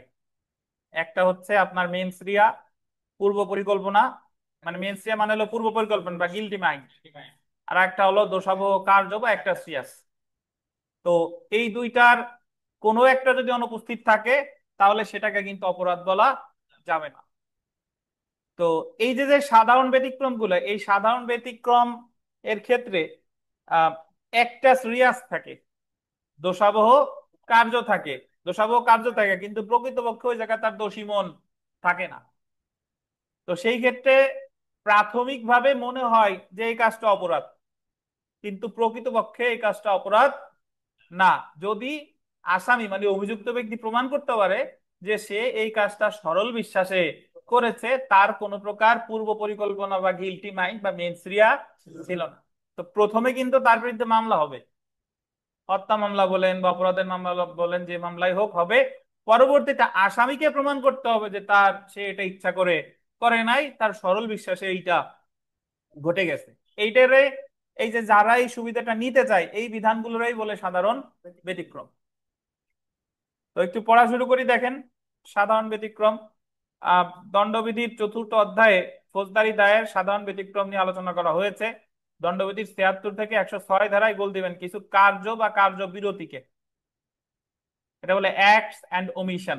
অ্যাক্টস মানে হলো কার্য, ওমিশন মানে হলো কার্য বিরতি। ফৌজদারি দায় হতে অব্যাহতি দেওয়া হয়েছে।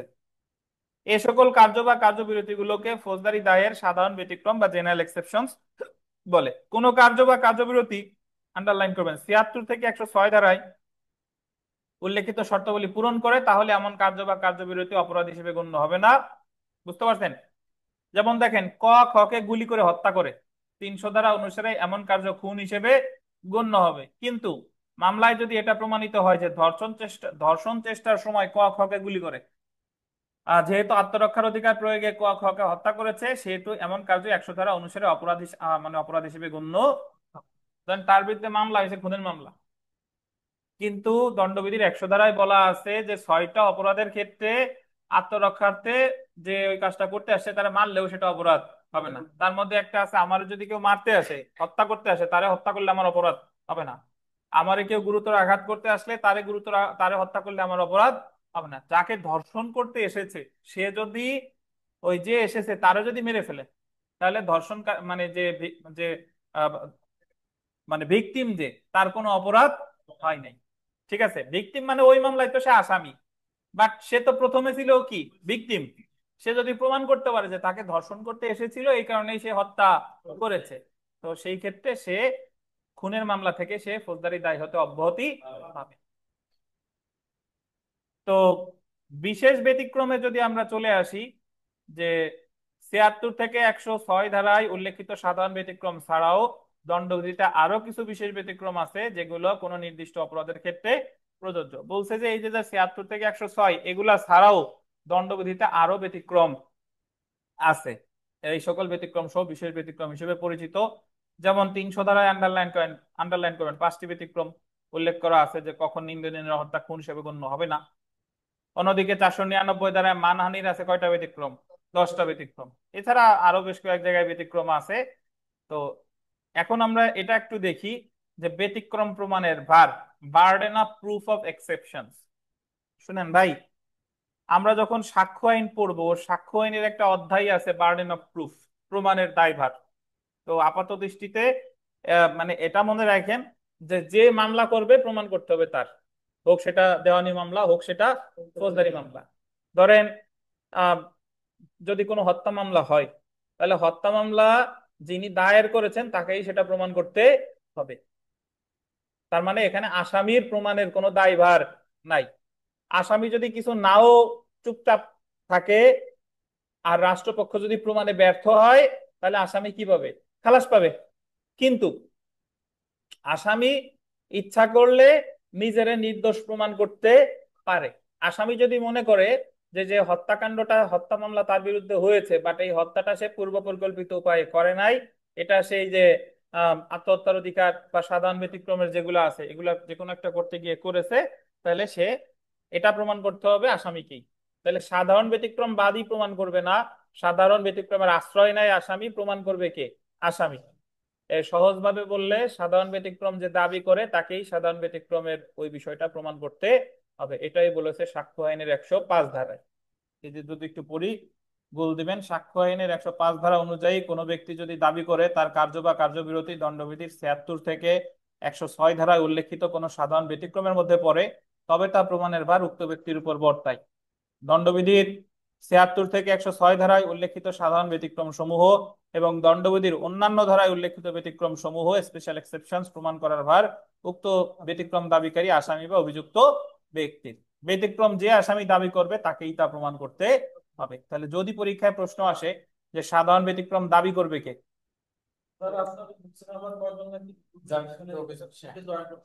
জি, আচ্ছা, বিগত বছরের প্রশ্ন দেখেন।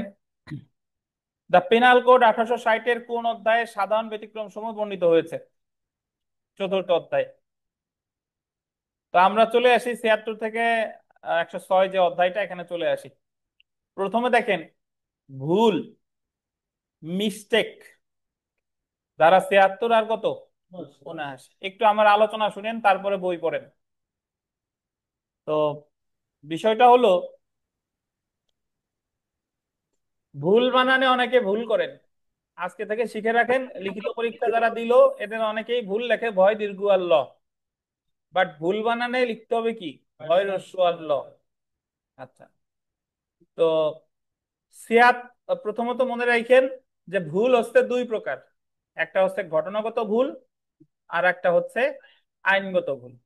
নির্মল দাগাইতে বলি নাই, নির্মল শোনা, কথা শোনে নাকি? ঘটনাগত ভুল আর আইনগত ভুল। ঘটনাগত ভুল কাকে বলে? ধরেন আপনি পুলিশ গ্রেফতার করতে গেছে ফেরদৌসকে, তো ফেরদৌসকে গ্রেফতার করতে গিয়ে ফেরদৌসের ভাই ফেরদৌসের মতোই ফেরদৌসের ভাইরে গ্রেফতার করে নিয়ে আসছে। এখন পুলিশ এই কাজটা ইন্টেনশনালি করে নাই, মানে পুলিশ তো সরল বিশ্বাসেই গেছে। ধরেন গোপালগঞ্জে যে পরিমাণ আসামি হয়েছে, তো ভুলে তো একজনকে আর একজনকে ধরে নিবে, এটাই স্বাভাবিক। তাহলে পুলিশ এখানে যে ভুলটা করছে সেটা হলো ঘটনাগত ভুল। বুঝতে পারছেন?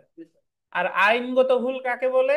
আইনগত ভুল আছে হলো আইনে বলা আছে ধরেন যে হত্যা করা যাবে না, হত্যা করলে সাজা এই। তাহলে কেউ যদি হত্যা করে, সে যদি বলে যে আমি সরল বিশ্বাসে হত্যা করছি, হত্যা করা যে অপরাধ এ আমি জানতাম না, এটা হচ্ছে আইনগত ভুল। এখন দণ্ডবিধির 76 এবং 79 ধারায় ঘটনাগত ভুল যদি কেউ সরল বিশ্বাসে করে তাহলে সে অব্যাহতি পাবে, কিন্তু আইনগত ভুল করলে সে সরল বিশ্বাস থাকলেও অব্যাহতি পাবে না। কারণ এটার একটা বড় কারণ হলো আইন জানা প্রতিটা মানুষের নৈতিক দায়িত্ব। আইন আপনার জানতেই হবে, এই জায়গায় সরল বিশ্বাস থাকলেও কাজ হবে না। তো 76 এবং 79 ধারায় বলছে যে যদি কোনো ব্যক্তি ঘটনাগত ভুল করে কি বিশ্বাসে? সরল বিশ্বাসে, তাহলে সে ওই দায় হতে অব্যাহতি পেতে পারে। বুঝছেন? তো 76-এ কি বলছে আগে আমার কথা শুনেন, বই পরে মিলাবো। এবং এই যে যে জিনিসটা, এটা আপনার আজীবন মনে রাখতে হবে। আমি আপনারে বলি যে এই 76 থেকে 106 এটা আপনার মুখে মুখে থাকবে, দুই একটা ধারা মাঝের ছাড়া এটা আপনার সবসময় মনে থাকবে যে 76 থেকে 106 কি আছে। 76-এ বলছে যে যদি কোনো ব্যক্তি নিজেকে আইন দ্বারা বাধ্য বলে, কি বলেন? আইন দ্বারা বাধ্য বলে সরল বিশ্বাসে ঘটনাগত ভুল করে।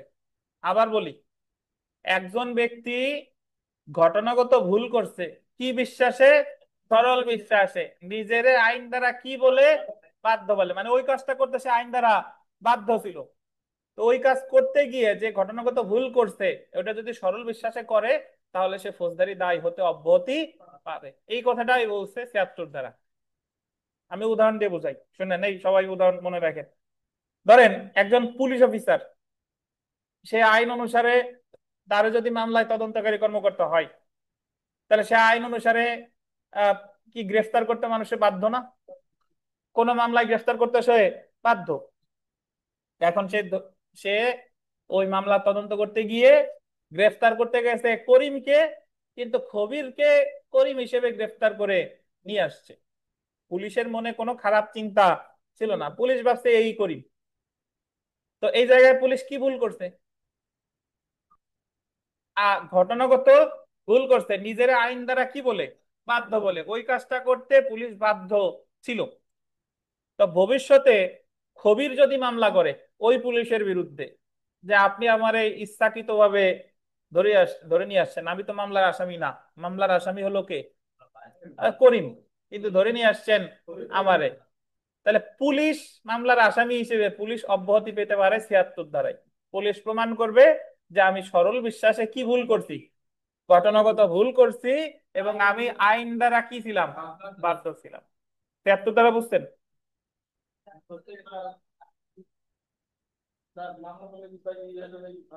৭৬ ধারায় মামলা করে না, ৭৬ ধারায় সুবিধা নাই, মামলা তো শাস্তির ধারায় হবে। ৭৬-এ কোনো সাজার কথা আছে? তাহলে মামলা কেমনে করবেন?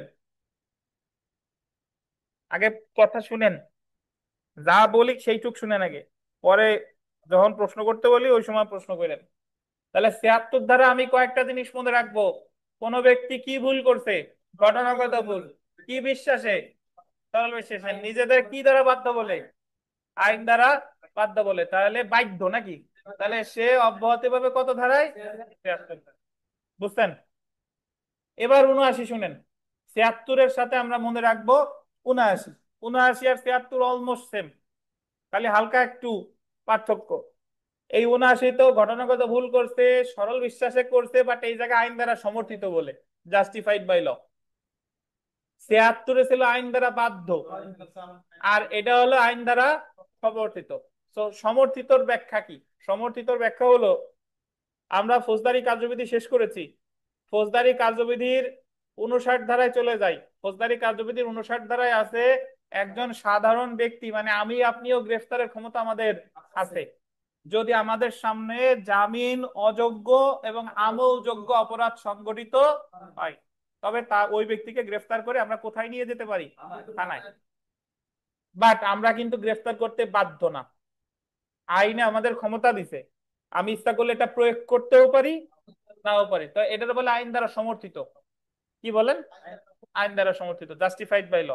তো এখন ফেরদৌস এখানে খানলো একাডেমি থেকে পড়ে উনি মোটরসাইকেল নিয়ে যাচ্ছিল, ওনার বাড়ির পাশে যখন চাপাইল ব্রিজের উপরে উঠছে, চাপাইল ব্রিজে দেখলো যে দুইজন ব্যক্তি মারামারি করতেছে এবং একজন ব্যক্তি আরেকজন ব্যক্তির হত্যা করতে যাচ্ছে, এবং কোপ একটাও ধরেন দিছে।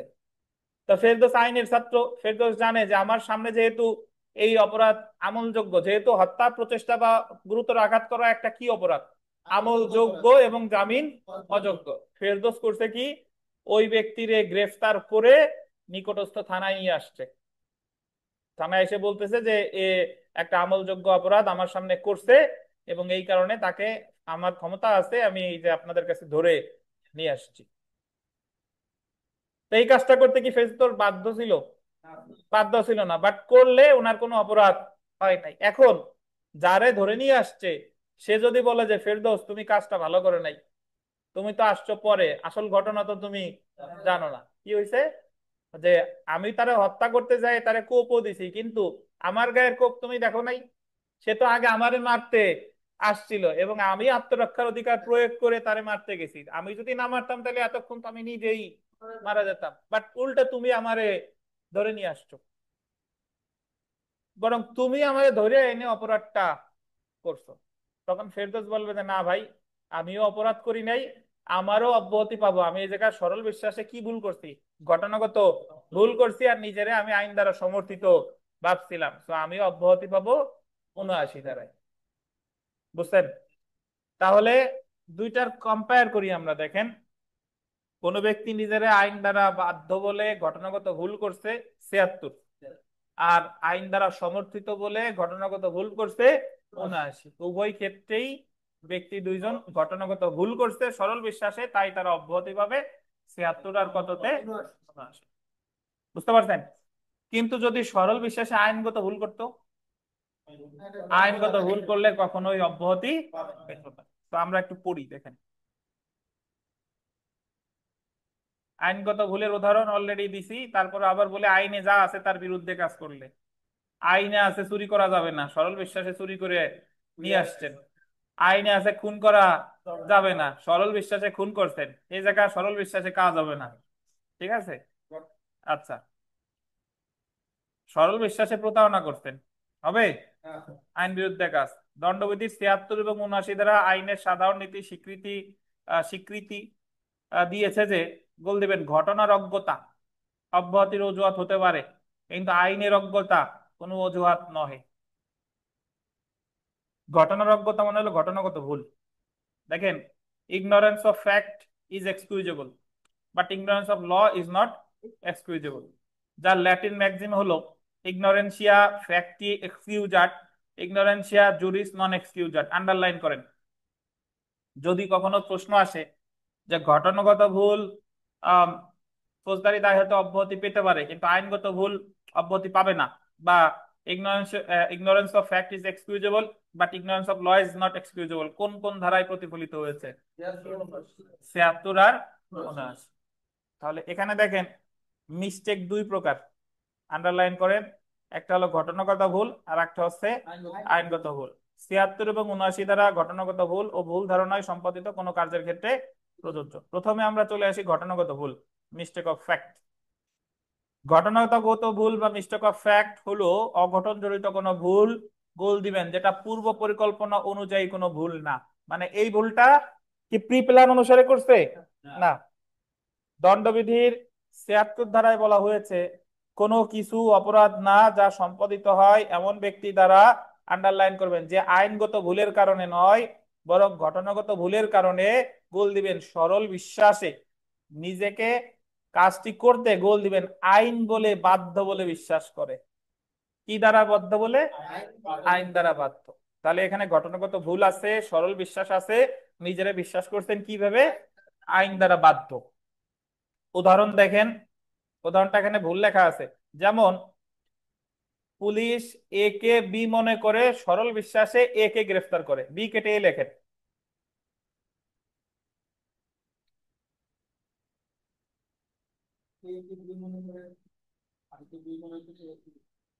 সে ধরতে গেছে বি রে, কিন্তু ধরে নিয়ে আসছে কারে?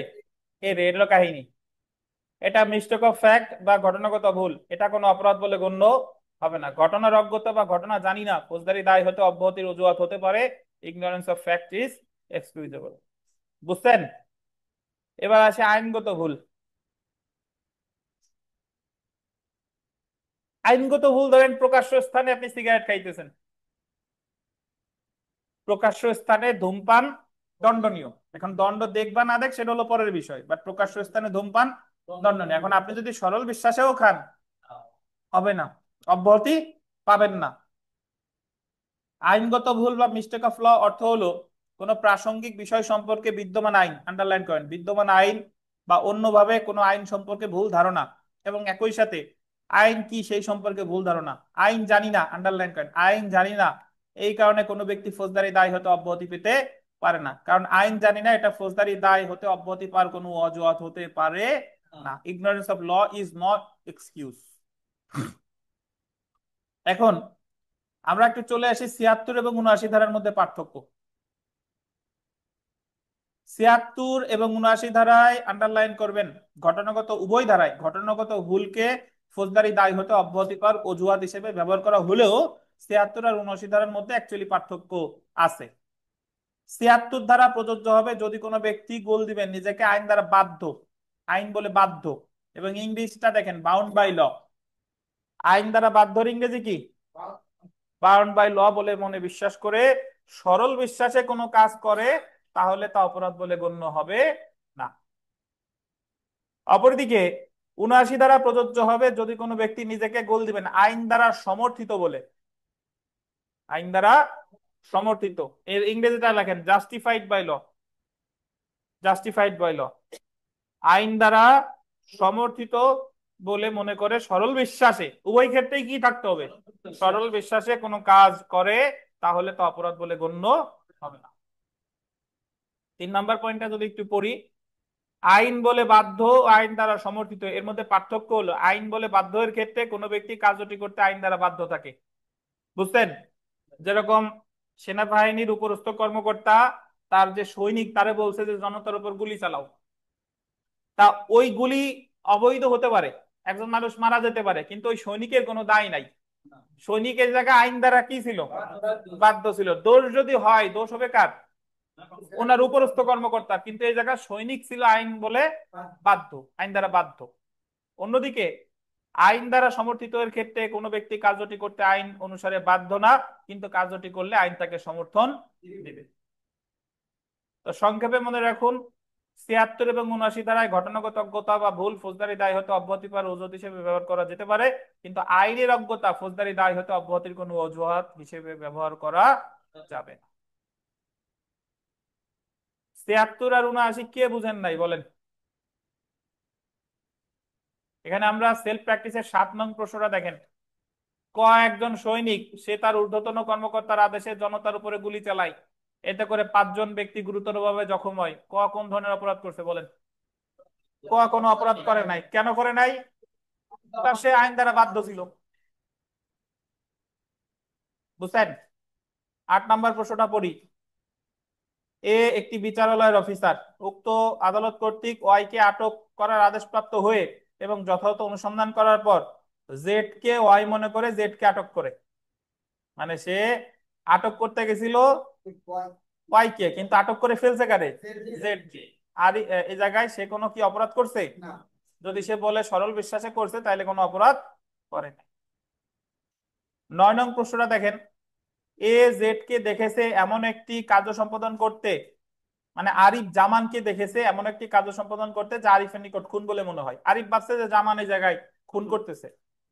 আইন কোনো খুনিকে গ্রেফতার করার জন্য যে সকল ক্ষমতা কোনো ব্যক্তিকে দিয়েছে, আরিফ সরল বিশ্বাসে তার নিজস্ব বিবেচনায় উক্ত ক্ষমতা প্রয়োগ করে জামানকে গ্রেফতার করে যথাযথ কর্তৃপক্ষের নিকট হাজির করার জন্য।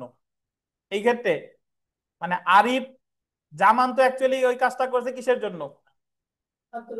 আত্মরক্ষার অধিকার প্রয়োগে। তো এখানে আরিফ কোনো অপরাধ করে নাই। এই যে ধরে নিয়ে আসছে, এই ধরে নিয়ে আসাতে তার কোনো অপরাধ হয় নাই। কত ধারা? ৭৯। এখানে একটা স্টার দিয়ে একটা কথা লেখেন যে যদিও যদিও জামান মানে জেড, যদিও জেড উক্ত কাজটি করেছিল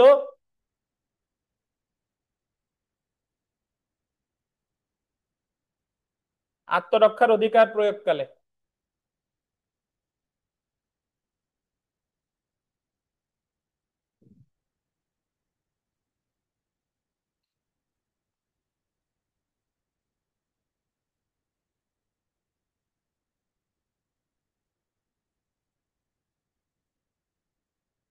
বুঝছেন? তাহলে জেড ওই কাজটা করছিল আত্মরক্ষার অধিকার প্রয়োগকালে। ৭৬ আর ৭৯ কে বুঝেন নাই বলেন? অনলাইনে যারা আছেন ৭৬ আর ৭৯ কে কে বুঝেন নাই? এই নূর আলম খান, এবার বলেন কি প্রশ্ন করছিলেন, বুঝছেন এবার? ফিজুর সাহেব,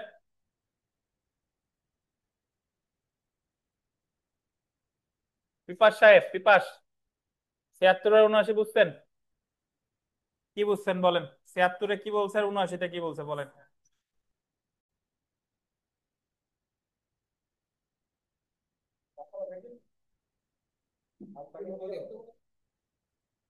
হুম? না রেকর্ডিং এখন চালাইলাম বোধহয়, এতক্ষণ বন্ধ ছিল। ৭৭ এবং ৭৮ ধারাটা পড়বো। ৭৭ ধারায় বলছে জুডিশিয়াল অ্যাক্টস, আগে বলিনি।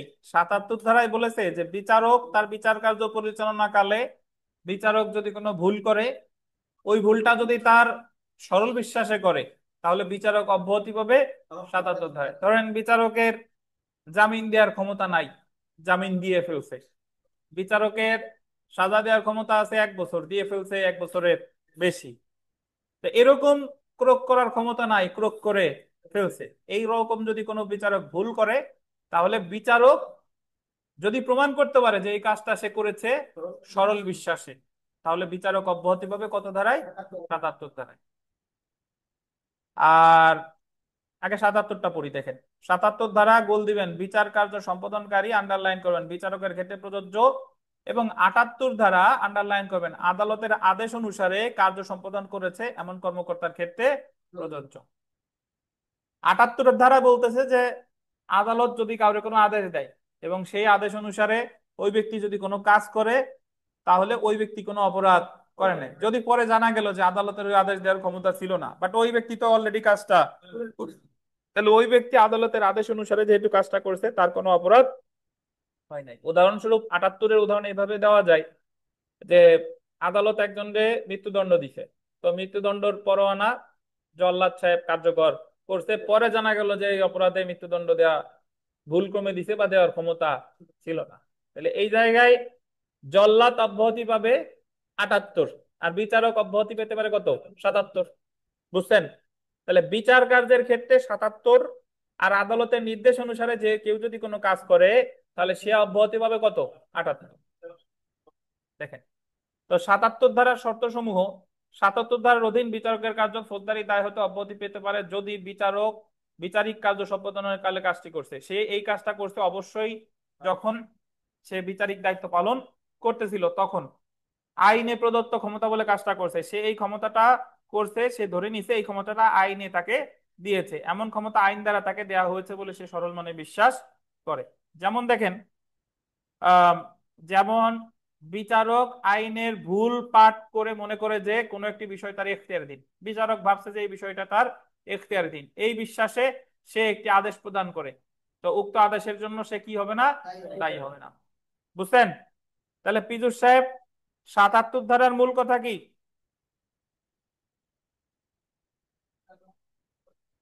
হ্যাঁ, বিচারক ভুল করলে অব্যাহতি পাবে যদি সে প্রমাণ করতে পারে কাজটা কিভাবে করছে? সরল বিশ্বাসে করছে। ঠিক আছে? আচ্ছা, আমরা চলে আসি ৭৮ ধারার ক্ষেত্রে শর্ত সমূহ। ৭৮ ধারার ক্ষেত্রে শর্ত সমূহ। ৭৮ ধারা অনুযায়ী গোল দিবেন, আদালতের আদেশ অনুসারে কার্য সম্পাদনকারী গোল দিবেন কোন কর্মকর্তার কার্য ফৌজদারি দায় হতে অব্যাহতি পেতে পারে যদি তিনি কার্যটি আদালতের আদেশ অনুযায়ী সম্পাদন করে। সে কাজটা করছে কিভাবে? আদালতের আদেশ অনুসারে।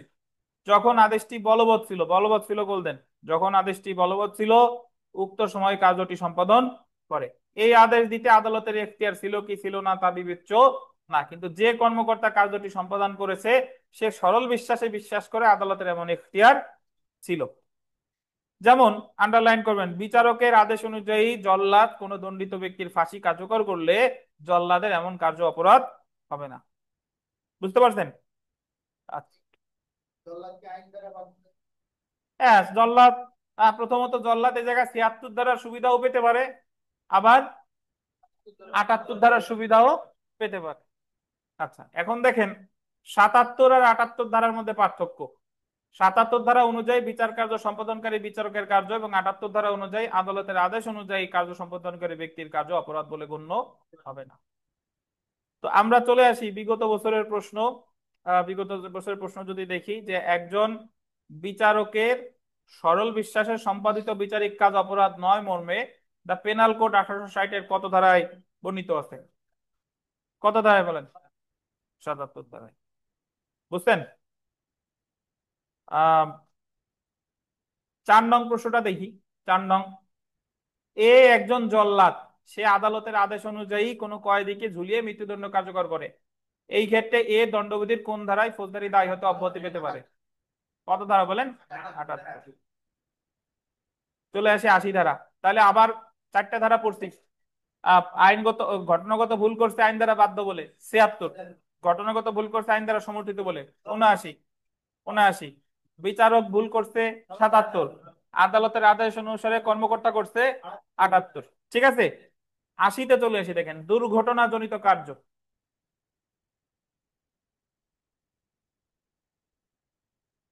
৮০ ধারার মূল কথা হলো যে আপনি আইনানুগ দায়িত্ব পালনকালে কোনো ভুল করে ফেলছেন, দুর্ঘটনা ঘটাই গেছে, মানে আপনি আপনি একটা আইনগত দায়িত্ব পালন করতেছিলেন, তো এই আইনগত দায়িত্ব পালনের সময় আপনার কোনো অবহেলা ছিল না, কিন্তু একটা দুর্ঘটনা ঘটে গেছে।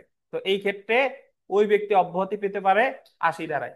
ধরেন একজন কাঠুরিয়া যে কুড়াল দিয়ে কাঠ কাটে, সে কুড়াল টুড়াল সবকিছু চেক চেক করে এই কাঠ কাটতে গেছে, কিন্তু হঠাৎ করে তার কুড়ালের মাথা খুলে গিয়ে পাশে দাঁড়ানো একজন লোক আহত হয়েছে বা মারা গেছে। তাহলে এই জায়গায় কাঠুরিয়া যদি প্রমাণ করতে পারে যে সে যথাযথ সতর্কতা নিছিল এবং সে আইনগত দায়িত্ব পালনকালে যথাযথ সতর্কতা নেওয়ার পরেও দুর্ঘটনাটা ঘটে গেছে, তাহলে অব্যাহতি পাবে কত দাঁড়ায়? 80 ধারায়। আর যদি তার অব্যাহতি মানে পাবে না, যদি তার অবহেলা থাকে, অবহেলা থাকলে কিন্তু অব্যাহতি পাবে না। এই যে দেখেন, দণ্ডবিধির 80 ধারা অনুসারে বৈধ কাজ করতে গিয়ে দুর্ঘটনা কোনো অপরাধ না, অবশ্যই কাজটা হতে হবে কি? বৈধ কাজ। 80 ধারা অনুসারে কোনো কার্য অপরাধ হিসেবে গণ্য হবে না যে ক্ষেত্রে কার্যটি দুর্ঘটনা বা দুর্ভাগ্যক্রমে হয়। কোন প্রকার অপরাধমূলক, আন্ডারলাইন করেন, অভিপ্রায় বা জ্ঞান ব্যতীত অপরাধটি করে কার্যটি যথাযথ যত্ন ও সতর্কতা অবলম্বন করে করা হয়েছে এবং কার্যটি আইনত হয়েছে বা আইনগত পদ্ধতিতে বা পন্থায় হয়েছে। তাহলে এখানে দেখাইতে হবে যে কাজটা করছে সেটা বৈধ কাজ, কাজটা করার সময় তার যথাযথ সতর্কতা ছিল, এরপরেও যদি কোনো দুর্ঘটনা ঘটে যায় তাহলে অব্যাহতি পাবে কত ধারায়? 80 ধারায়। উদাহরণ দেখেন, এক্স একটি কুঠার নিয়ে কাজ করা অবস্থায় কুঠারের মাথা উড়ে যায়, পাশে দাঁড়ানো এক ব্যক্তিকে নিহত করে। এক্স এর পক্ষ থেকে যথাযথ সতর্কতার কোনো অভাব ছিল না। যেহেতু এক্স যথেষ্ট সতর্কতা অবলম্বনে এবং ওয়াইকে নিহত করার কোনো প্রকার অপরাধমূলক অভিপ্রায় বা জ্ঞান ব্যতীত কার্যটি করেছে, সেহেতু এটা একটি দুর্ঘটনাজনিত কার্য এবং এই কারণে এটা কোনো অপরাধ না। 15 বিজিএস পরীক্ষায় এই প্রশ্নটা এসেছে, বুঝছেন? তো তাহলে আমি আপনাদের পড়াচ্ছি, আমার এ জায়গায় কোনো অবহেলা নাই, আমি আইনগত দায়িত্ব পালন করতেছি। আপনারা যদি কোনো দুর্ঘটনা ঘটাই ফেলেন, আমি অব্যাহতি পাবো কিন্তু 80 ধারায়। আমারে দায়ী দিবেন না যে উনি পড়াই নাই, এ করে নাই, সে করে নাই, আমি দায়িত্ব ঠিকঠাক ভাবে পালন করতেছি। আচ্ছা, তো এই সাধারণ ব্যতিক্রম গুলো মনে রাখার একটা উত্তম পন্থা হচ্ছে উদাহরণ মনে রাখা। উদাহরণ 80 ধারা মোটামুটি বুঝতেন। 80 ধারা অনেক ক্ষেত্রে হয়, উদাহরণস্বরূপ বলি, ধরেন এই যে বিল্ডিং এর কাজ করলে আহ, নিরাপত্তামূলক পদক্ষেপ নিতে হয়, ওই যে হ্যাঁ আশপাশ দিয়ে ঢেকে নিতে হয়। তো ধরেন বিল্ডিং এর কাজ করতেছে বাট কোন রকম ওই নেট টানায় রাখছে, ঠিকঠাক ভাবে নিরাপত্তামূলক পদক্ষেপ নেয় নাই, তাহলে সে কি 80 ধারা অব্যাহতি পাবে? পাবে না। যদি ইট পড়ে গিয়ে একজন মারা গেছে বা আহত হয়েছে, 80 ধারা অব্যাহতি পাবে না। কিন্তু যদি দেখা যায় যে না, যে ঠিকঠাক ভাবেই মানে নিরাপত্তামূলক পদক্ষেপ নিছে বাট তারপরেও দুর্ঘটনাটা ঘটে গেছে, তাহলে সেই ক্ষেত্রে সে 80 ধারায় অব্যাহতি পেতে পারে। বিগত বছরের প্রশ্ন দেখেন, 16 বিজিএস প্রশ্ন, নিম্নের কোন ক্ষেত্রে কোনো অপরাধ সংগঠিত হয়নি? ক কে গ্রেফতার করার জন্য আদিষ্ট হলেও ভুলক্রমে ক মনে করে খ কে গ্রেফতার করা, এই জায়গায় কি অপরাধ হয়েছে? হয় নাই। গটা দেখেন, সৈনিক তার ঊর্ধ্বতন পদস্থ কর্মকর্তার আদেশক্রমে আইনের নির্দেশ মোতাবেক জনতার উপর গুলি করে, অপরাধ হয়েছে? হয় নাই। ঘ দেখেন, মৃত্যুর সম্ভাবনা আছে জেনেও ডাক্তার সৎবিশ্বাসে রোগীর অনুমতি ছাড়া অস্ত্রোপচার করায় রোগী মারা গেছে, এটাও সামনে পড়বো, এই জায়গাও অপরাধ হয় নাই। উত্তরে প্রশ্ন জিজ্ঞেস করছে কোন ক্ষেত্রে অপরাধ সংগঠিত হয়নি। হয়নি যদি বলে তাহলে উত্তর হয় কয়টা? 3টা। বাট অ্যাকচুয়ালি এই জায়গা অসতর্কতা হেতু কুড়ালের মাথা উড়ে নিকটস্থ ব্যক্তিকে আহত করা, প্রশ্নটা ভুল আছে। প্রশ্নটা হওয়া উচিত ছিল কোন ক্ষেত্রে অপরাধ সংগঠিত হয়েছে। যদি হয়েছে হয় তাহলে উত্তর হয় খ। আর প্রশ্ন যা আছে যদি হয়নি হয় তাই উত্তর হয় ক, গ, ঘ। বুঝছেন? তাহলে প্রশ্নের উত্তর কি আছে, মানে প্রশ্ন উত্তর ঠিক আছে, প্রশ্ন হয়েছে কি ভুল। তো এই জায়গা হবে কোন ক্ষেত্রে অপরাধ সংগঠিত হয়েছে, তখন উত্তর হবে কোনটা? খ। জি, 81 ধারা একটু লেখা লাগবে, এক জায়গায় লেখেন, যার লেখা আছে সে লেখেন না, বাট 81 ধারা একটু লেখেন। জি, বড় না ছোট? বড়, এই ধরেন মেজো মেজো। ধারা 81 লেখেন, ক্ষুদ্রতর ক্ষতি এড়ানোর জন্য আচ্ছা, উল্টো হয়ে গেছে, বৃহত্তর ক্ষতি এড়ানোর জন্য। আমি ওই জায়গায় লিখে ফেলছি উল্টা। লেখেন, বৃহত্তর ক্ষতি এড়ানোর জন্য, ভুল হয়ে গেছে লেখা এই জায়গা, এ জায়গা হবে বৃহত্তর ক্ষতি এড়ানোর জন্য সরল বিশ্বাসে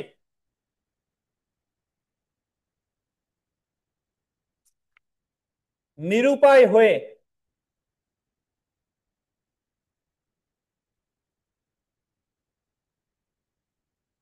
ক্ষুদ্রতর ক্ষতি করলে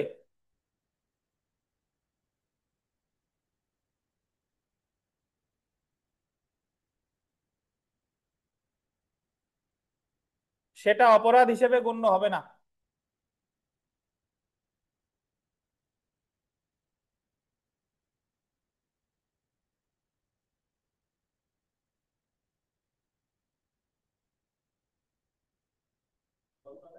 অপরাধ হিসেবে গণ্য হবে না।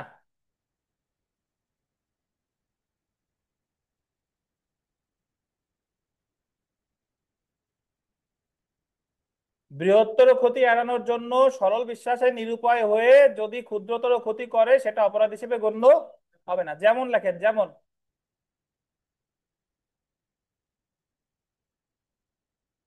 জাহাজের ক্যাপ্টেন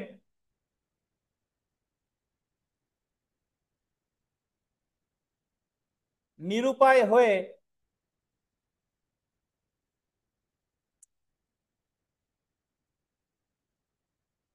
জাহাজ নোঙর তোলার জন্য, জাহাজ নোঙর তোলার জন্য 20 জন যাত্রী সম্পন্ন নৌকার, 20 জন নোঙর তোলার জন্য, লেখছেন জাহাজ নোঙর তোলার জন্য 20 জন যাত্রী সম্পন্ন নৌকার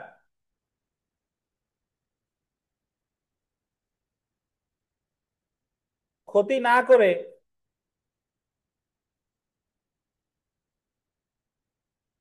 যদি 2 জন যাত্রী সম্পন্ন নৌকার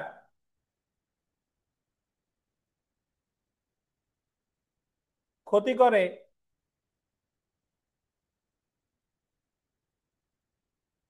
তবে সে, আবার বলি দেখেন, যেমন জাহাজের ক্যাপ্টেন নিরুপায় হয়ে জাহাজ নোঙর তোলার জন্য 20 জন যাত্রী সম্পন্ন নৌকার ক্ষতি না করে যদি 2 জন যাত্রী সম্পন্ন নৌকার ক্ষতি করে,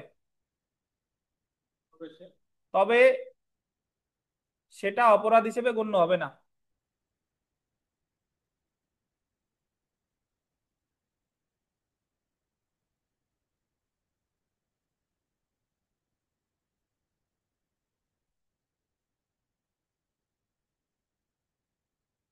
দেখেন, 81 ধারা ব্যাপারটা হচ্ছে এরকম যে আপনি উভয় সংকটে পড়ছেন, তবে এই জায়গায় আপনার কোনো দায় ছিল না।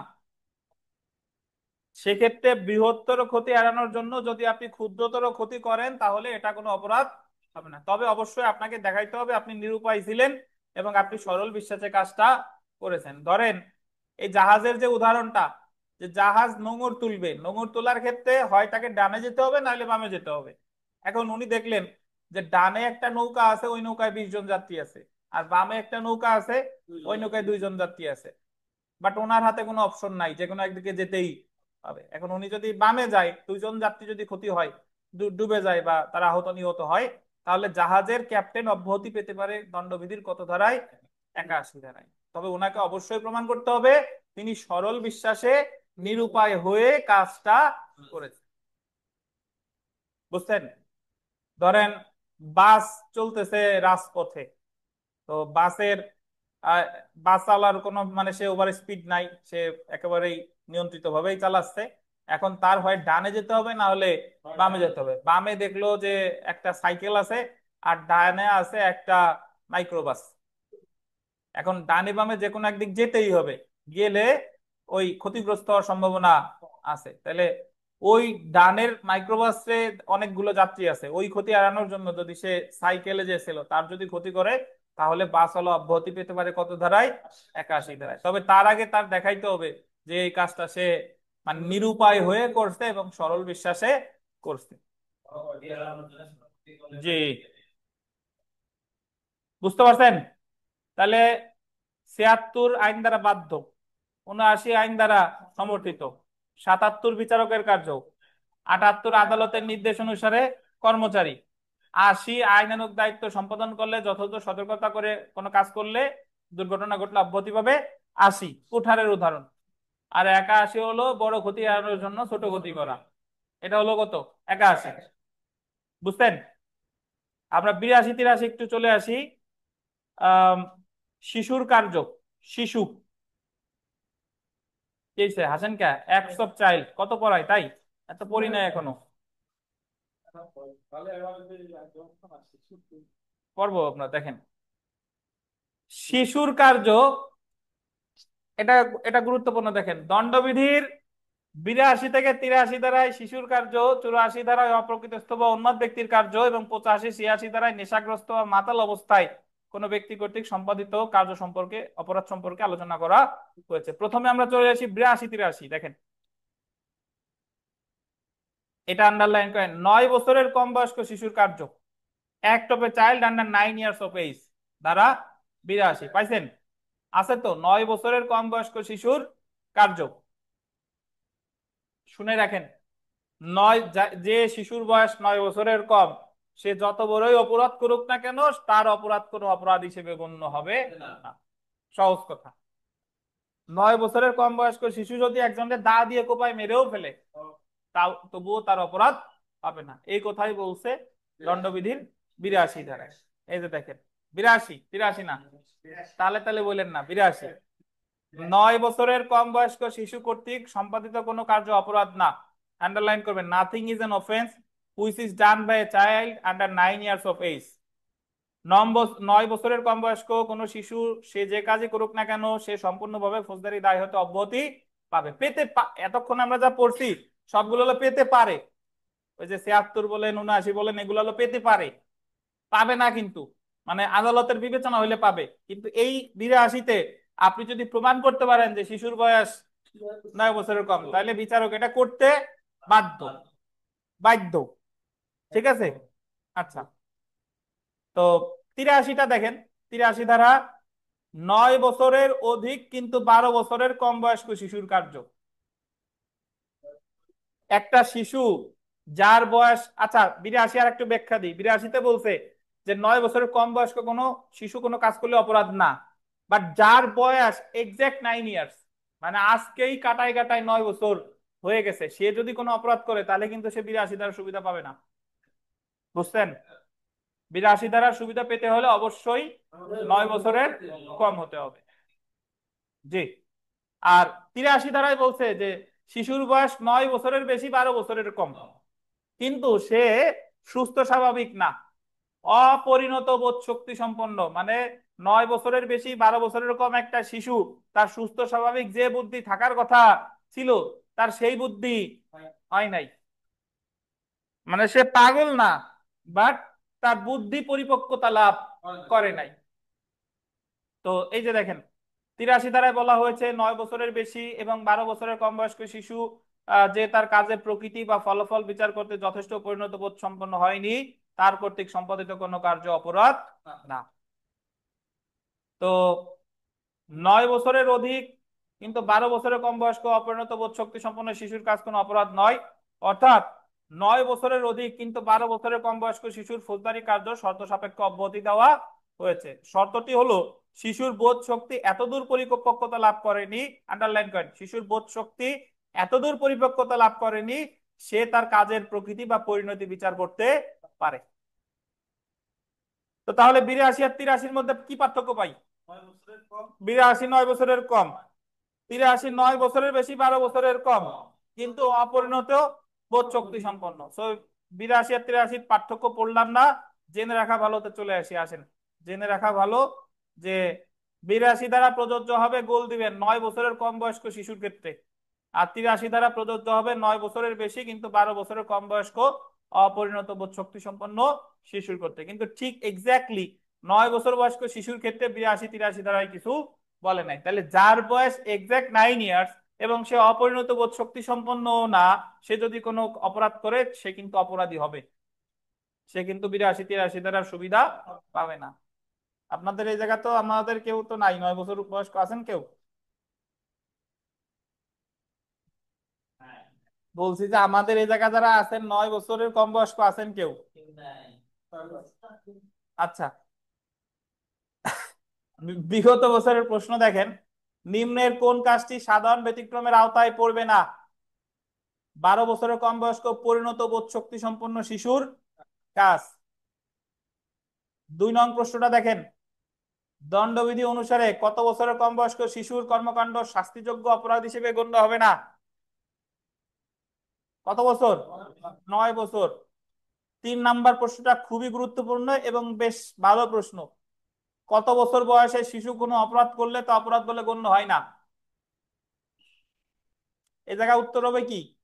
7। 7 বছর করলে অপরাধ হবে না, কিন্তু এক্সাক্ট 9 হলে তো অপরাধ, 10 হলে 12 হলে তো অপরাধ হবেই। তো এটার উত্তর কত? 7। যদিও ব্যাখ্যায় লেখছে প্রশ্ন ঠিক হয় নাই, বাট প্রশ্ন ঠিকই আছে।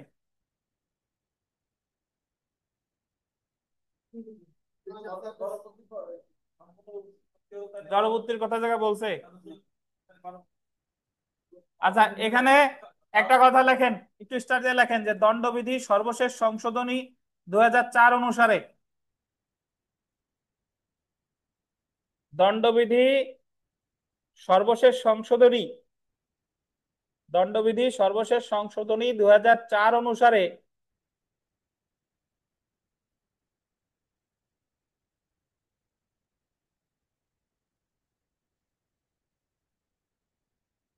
বিরাশি ধারায় 7 বছরের পরিবর্তে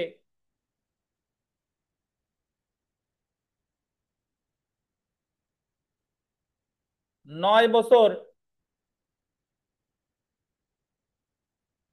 শব্দটি যুক্ত হয়।